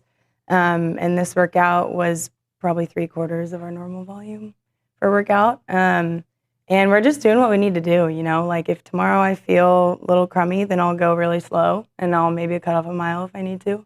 But all the hay's in the barn, we like to say. Yeah. So all the work has been done, and it's really just like, okay, let's go. Let's get the mind right. Yes, so we're going to leave on Thursday morning and fly to Columbia, so that's exciting. And I think when you get to this point in the year where the work's already been done, backing off is a little strange. We're used to going hard all the time, and so coaches remind us constantly the work's already been put in, and now it's just we get to go run for the glory of God and just put it on the big dance. So I'm excited. Yeah, it's exciting for everybody. So from your perspective, you're hearing them talk like, Elisa's mentioning that if she doesn't feel good, she'll back it off. How hard is that? Especially when it's like, it's go time, right? Like, but that's the smart approach. Yes, for sure. And these two have a very, a lot of maturity around their running. And I feel like our group as a whole, this group that's qualified, 7 people running and 1 alternate, they all are really mature in their running. That's how they got through the season healthy. That's how they've gotten to this point in their career. And so hearing Elise, say, if I don't feel good, I'll run slower. Yeah, I could have told you that, because Elise, that's what she does. If she doesn't feel quite right, or if Megan doesn't feel quite right, maybe she cross-trains that day instead of running. And so that's where it comes in, where you have that leadership, you have that trust. They come into our office all the time and have one-on-one meetings. And so we learned to go, okay, yeah, Elise said she needs to cut it a mile. Yeah, I'm going to trust that Elise needs to do that, and that's what's going to be best for her and the team. And so that's how our team is. Communication is a big thing. And yeah, I have no doubt that they'll get on the line on Saturday and give it all they've got and be in the best headspace, physical space they can be, because that's what they've done all year. That's how they got to this point. Julia, thank you. Appreciate you. Megan and Elise, good luck to you. Thank you so much for coming in. Thank you, Dave. Thank you. Appreciate it. All right, we'll hit a break. We'll come back, get a little Samford preview next on TexAgs Live.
Now we're back here on TexAgs Live. We're presented by David Gardner's Jewelers. We're in the Rollo Insurance Studio. Let's learn a little bit about Samford. I know they've had a rough year. Let's find out the why behind it. Grant Gardner covers them for stateofthebulldogs.com. Grant, thanks for joining us here on the Buppy's Catering and Bartending Hotline. Hey, David. Thanks for having me. Appreciate it. Yeah, man. So help us understand, look, typically this, no disrespect to Samford, this second to last game for A&M has been considered a cupcake. But I don't know if anybody expected Samford to struggle as much as they have. What has happened? No, not at all. I mean, coming into the year, we knew it'd be a young team on the roster. There's just over 50 freshmen and true freshmen. So there was going to be a youth movement coming in. It's changed over the last couple of years. They've gone through the portal, trying to build through the portal. Okay, we're going to do this. There's been a certain regression the last couple of years, and the record shows 1-10 coming into this year. Firing head coach Chris Hadrick a couple weeks ago. It's really been an offensive regression. They've had their worst scoring output so far, 5.9 points per game this year. They only scored in their 5 home games. They were outscored by an average like 38-13. Both points they scored at home this year was 14 points, which is obviously just a very different than everything we've seen over the years with this Hatch offense. So really, then the defense has been forced to do superhuman things, but when they're on the field for someone, the offense is really the one that's been causing most of the problems. Grant, why don't we do this? I'm gonna have our team call you on the phone because you're kind of breaking in and out. So we'll have our team call you here in a second. So just answer your phone here in about 30 seconds, okay? All right, we'll talk to Grant Gardner here in a second. McKinley, read a text while I send them his number real quick. Yeah, I have a fun fact from this past weekend. Casey Concepcion and Ashton Bethel Roman combined for 297 receiving yards, marking the highest total for an Aggie duo since Christian Kirk and Jamon Osborne combined for 301 in the 2017 Belk Bowl against Wake Forest. All right. You got time for one more, as they call them. Yeah. Just a reminder, Buckyball is back tonight at home, Reed Arena, to take on Montana today at 7 p.m. The Aggies look to get back in the win column. They are entering the week at 2-2 on the year after falling to UCF on Friday. Montana is coming off a victory over Cal Poly to move to 4-1 on the year. Pack Reed. Yeah, go ahead and pack Reed. I know that they're still trying to get Grant on the phone. Hopefully we can get him picked up here in the next moment or so. And I think we do got him. So we'll go straight back to the Buppy's Catering and Bartending Hotline. Grant, we were talking about some of the struggles this year. So I found it interesting that Coach Hatcher was there for, 11 seasons? So, what went wrong for him personally this year? I think it's just the way they tried to change the way they built their roster the last few years. As I mentioned before we got cut out, last few years they've been trying to build through the portal mainly with a little bit smaller of a freshman class. But this year they kind of transitioned a little too late to having more of a younger class, bringing in a big freshman class. They have over 50 freshmen when it comes to true freshmen and redshirt freshmen. So it's just like the youth movement struggled, especially in a year when you have been kind of regressing over the last couple of years in terms of record, going 6-5 2 years ago, 4-7 last year, and then 1-10 so far this year. So yeah, it's kind of been offensive regression. It's a young team, some bumps and bruises along the way. They've only won one game on the road, and then at home they struggle to score points. The defense has been out there a lot of the time. So it's really been an offensive struggle that's really regressed over the last couple of years, averaging just 15.9 points per game this year. How does Samford, I know they got their interim head coach, is it Scott Sloan that he's taken over? Right, yeah. How do they kind of look at this, considering they've struggled against their conference opponents, taking on an SEC team? Yeah, exactly. That's a tall order. This might be the toughest bye game they've had. I know they played Georgia when they won the national championship against TCU. So this is right up there with that kind of tough bye game they kind of had. They played Baylor in the year. They covered that spread. So yeah, it's just what kind of positive can you kind of take out of this last game? Obviously the last game of the year for Samford. What kind of things can you take away? Maybe a cool moment for some of these seniors getting to play in that kind of atmosphere on that kind of field against this team. So yeah, just what kind of positive things can you kind of take away to push you in the off season, even though you will have a new head coach when it comes to next season? Is there a player that we need to watch out for, one person on either side of the ball, if not both, that all right, they've had a rough year, but pay special attention to blank? Yeah, exactly. I move over to the defense. Senior linebacker Jaden Mosley, he wears the number 5, which is given voted on by his teammates every year. it's a lot like LSU's number 18, which they have Samford, their own number 5. He's been that kind of force in the middle. He's been their leading tackler. He was their second leading tackler last season, taking over this year for All-American. Noah Martin was an All-American last year. Mosley, even though the defense has struggled, he brings it each and every week. He's out there playing. He's out there fighting. And then on the offensive side, they've got Calvin Jones, who's a transfer wide receiver from Western Carolina. He leads the team in receiving at 652 yards. And then Samford will probably roll out their true freshman quarterback, Brady Stober, who took over in the middle of the year. He's provided a little more rhythm when it comes to the offense and moving the ball down the field. There's just been other factors at play, which has allowed Samford to not score as many points as they would like. So those would be some of the guys to watch out for, especially. Grant, there's some ties to Texas A&M from this program. Let's start off with Ethan Fisher, the son of Jimbo Fisher. I don't think he's played this year, but just talk a little bit about him and being a part of this program. Yeah, it's pretty cool when you come in having a kid like Ethan, and we all know his story, the way he's kind of battled through these health issues, continuing health issues. So it's cool to kind of see him on this team, involved in the team in whatever capacity he can help this team off the field. So yeah, we've got that huge connection with Fisher, then obviously basketball, which we'll get into. But it's pretty cool having Ethan, kind of a son of Jimbo. Jimbo's been to a few games, which has been cool to see him in the Birmingham area for sure. Somebody asked me, I think it was on the show, I might have been wrong, but that if I expected Jimbo to be at this game, have you heard any inklings of the such? I haven't heard anything, although that would be pretty funny if he just showed up in like Trev Albert's box, like, hey, I'm here just to hang out. I'm just hanging out for the game. Check out my son. But no, I haven't heard anything on that front. But that would be funny, though, if he did show up and was like supporting his alma mater for their last game.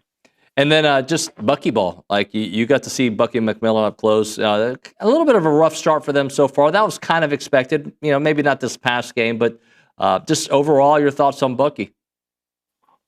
Yeah, it's a hard system to come into, especially the way he took over a whole new roster. Basically, only one returner, McDermott, who's on this roster this past year. But Bucky, he's an awesome recruiter. You can spend 5 minutes with him, and you'll be ready to run through the nearest brick wall. He's just that kind of guy. He'll bring the energy up. He came to Samford, built this Samford program from nothing, from the struggles they had, and had a tough COVID season, then went on his next 4 years, went 4 straight 21 seasons, getting to the NCAA tournament 2 years ago, almost had beat Kansas, had not for that one call. So yeah, I'm interested to see how they kind of navigate through the entry. I know Mbako's coming back this week a little bit, but once they get into conference play, it's quad one opportunities every night. It'll be fun to kind of watch him go against the best conference in the SEC. So it's awesome seeing him have this success, and it's awesome watching him here. We obviously wish he was here a couple more years, but that's just the way it turned out with how Buzz Williams moving on and the whole situation when it comes to college basketball. So it's awesome to see, and I'm really excited to see what he can do down there and build that program and a consistent winner. Grant, last thing for you. What would be considered a successful trip to College Station for Samford? Like what do you deem as a successful outing? Successful. Let's see. Find the end zone. I think that'd be really nice. They got to do that against Baylor. They ran a halfback pass. It's kind of a social clip that went around, and they got in the end zone. They did play a little bit better against Baylor, covered that spread. But I think football, yeah, just can you move the ball? Can you limit the turnovers? Samford has been tied for last in the FCS in turnovers. They've thrown a lot of receptions. Can they move the ball? Can they limit the turnovers? Can they find a way to get the end zone? I think that would be the main focus coming into this last game of the season for Samford. Grant Gardner covers the Samford Bulldogs. Thank you so much for your time. I appreciate it. We'll talk to you at some point, all right? Awesome. Thanks, David. Appreciate it. Thank you. Grant breaking it down from a Samford perspective. All right, we'll hit a break here on the show. When we come back, we'll get to your final text messages and thoughts as we close out the Tuesday edition of TexAgs Live. You're listening to TexAgs Live, presented by David Gardner's Jewelers. And before I hit a break, let me tell you about Caldwell Country Chevrolet. Highway 21 in Caldwell, online, CaldwellCountryChevrolet.com. If you're a business owner and you're ready to take your operation to the next level, Caldwell Country Chevrolet has expanded their selection of commercial vehicles to meet your everyday need. From surface body trucks to heavy-duty flatbeds to the medium-duty trucks, they can handle those tough jobs, and they've got the muscle to handle those business demands. And they are a designated business elite dealer, which means they understand what it takes to keep your company moving forward. And every commercial vehicle comes with that legendary free oil change for life, because they believe in supporting local businesses, just like they support Aggie athletics. Remember, it's about a 15-minute drive, the edge of Bryan to the beginnings of Caldwell, a short conversation away, but you'll see the difference when you step on the lot and you do business with the great people at Caldwell Country Chevrolet. Highway 21 in Caldwell. Online, CaldwellCountryChevrolet.com.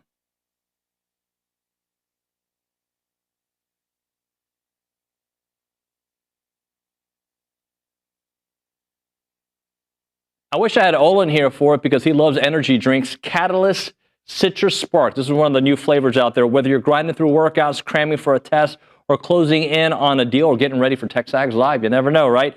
Fast becoming the go-to fuel for Aggies everywhere. Zero sugar. I'm all in for that. Or synthetic sweeteners, no artificial colors or flavors. Catalyst delivers clean, high-performance energy with smooth, crisp taste that is never syrupy, designed for both health and hustle. You want to get going? You use this Catalyst right here. It's about pure energy and pure results. And what sets them apart? Packed with premium nootropics blended to boost focus, clarity, and mental stamina. I need this. I'm in, guys. I'm in. Plus, with plant-based caffeine, vitamin B12, B6, Catalyst supports metabolism and energy production, making it more than a drink. It's your lifestyle training partner. Built for competitors on the field, Catalyst fuels strength, focus, and pure results. Buy now at drinkcatalyst.com. That is drinkcatalyst.com. Train harder, think sharper, pure results. It's Catalyst. All right, we're talking about Burlebo, the heart of Texas, more than an outdoor lifestyle brand. It's products created with you in mind. Currently, I'm wearing the performance polo, the Texas maroon and gray. If you look into it, you've got the state of Texas in gray, and you also got it in maroon. It's one of their highest, most popular sales that they have there. It is really nice. Comfort and versatility. You can wear it in any situation. Quick drying, fits the size. But Burlebo, they're rooted in tradition, fueled by passion for the outdoors, designs high-quality apparel that works just as hard as you do. So whether you're hitting a workout, enjoying a day of fishing, or cheering on your favorite college team, their gear is made for the athlete, the outdoorsman, and the everyday adventure. And it's really nice. I wore this one to church the other day. People talked about it. Really, my kids were like, Dad, you look pretty good today. From athletic shorts to your favorite go-to tees and performance hoodies, they have everything you want. Check out burlebo.com and find your new favorite gear. It's Burlebo for the athlete, for the outdoors, and for the family.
Look, maybe homeboy went to the game. I don't think he did. Cam Smith is back. Remember Cam Smith? That guy looked like a freaking prophet in the first half. I'm like, how did this dude call all this stuff? He did a little video. I just found out about it right now. All right, he did a little video talking about Kyle Field. All right. I see no evidence that homeboy, Cam, I'm talking to you. I know you like to get famous by saying controversial things. I like to get famous by going straight to people and just telling them how I feel and take it from there. Did you watch this whole thing, by the way? I watched a little bit of it. Okay. I hope he didn't say anything bad. Actually, I don't know. I watched at least 48 seconds of it. Okay, so after 48 seconds, if you want to cut it off. I'll watch after 48 seconds. All right. Get the dump button ready, Riley, just in case. I don't think he said anything bad. All right. But do you have it? Like, can we do this? Or, because I mean, like, it just came across my feed and I told myself, no more social media, David, because it's not good, right? if it's only listening to Granny, it's fine. But if it's listening to college football people who like to get famous of having bad takes, then it's just not good for my well-being. Maybe I should wait till tomorrow. What do you think, Nick? Do it now or no? Let's send it. We don't need to give this guy any more time. Let's just send it. Play it. Oh, play it? Yeah. All right, go. Thanks. So let's do it. Play. Everybody always asks and wants to know, how is Kyle Field? How is College Station? And all that good stuff. What does Texas A&M have to offer? And honestly, I think it was highly overrated. The stadium is big, but it doesn't get that loud. It was super quiet in the first half. They got a pretty cool pause it. Can you pause it? All right. So the stadium is big, but it doesn't get. I don't think you were there. Yeah, I was about to say we don't need to play the rest of it because at about the minute mark, he admits he wasn't even at the game. So. He does admit it? He didn't even. It didn't even get that loud. Turn your TV up, bro. That's how it works. Like, if you have it on mute because you're getting your butts kicked in the second half, it doesn't get that loud. You're not allowed to have an opinion. Yeah, I'm making the rules. All right? Dictator on the show. You're not allowed to have an opinion about a stadium experience if you didn't go to the stadium. That's it. I completely agree. That's just David, I'm up in the radio booth, and I know in the press box they don't open the windows. But I typically, every now and then, whenever it's a big moment, I like to take my headset off and kind of listen with my own ear. That was like top 5, one of the loudest games in that second half at certain points, especially when, the defense was out there to get the ball back to go and take the lead. Was, partially the loudest I've ever heard it ever at Kyle Field. It's a top 5 all-time crowd, so whatever. Again, you can't say you weren't even at the game and then try to have an opinion on it. I never went to the Roman Coliseum. Okay, I've never been. It looks beautiful in pictures. I don't know what the atmosphere was like. Does it compare with Kyle Field? I'd have to go and watch, the Gladiator being happening. Okay, I was about to say, do you mean the USC Coliseum or the Roman Coliseum? The Roman Coliseum. I mean, Russell Crowe, right? Like, I'd have to see what happens, right? Like, I'd have to be there. You can't have I've never been to DKR. Okay? I've been to, I don't think I have. I don't think I've ever been to DKR inside that stadium. I'm fairly sure I haven't. Just don't. I don't have an opinion on it. I don't know. I'll go in person, by the way, not on TV. I've watched many Texas games on TV. I can't tell the atmosphere. I've seen I can get kind of a sense. You got to get a feel, right? But you don't know. I think it was overrated. It's big but it's not really loud. It's really not that loud. You're not that good. You weren't even there, bro. And it was 11 a.m. One more. Come on. And it was a top 5 crowd. Look, I know there's a half of our audience that's like, don't give this guy any more airtime. But I enjoy getting mad. It's kind of what I do. It's fun. Yes. Right? I'm not really mad. Cam, we probably have a beer together. Guess what? I don't drink beer, so we would never have a beer together. But that shtick sucks. It's what's wrong with what's happened with our industry. He's not even in our industry. What am I talking about? He's very successful apparently on YouTube or just TikTok or the Lifetime Network, wherever he's successful at. I'm sure he's very good at what he does. But yes, and I did talk like Kermit the Frog. That's going to do it for TexAgs Live. I'll see you tomorrow.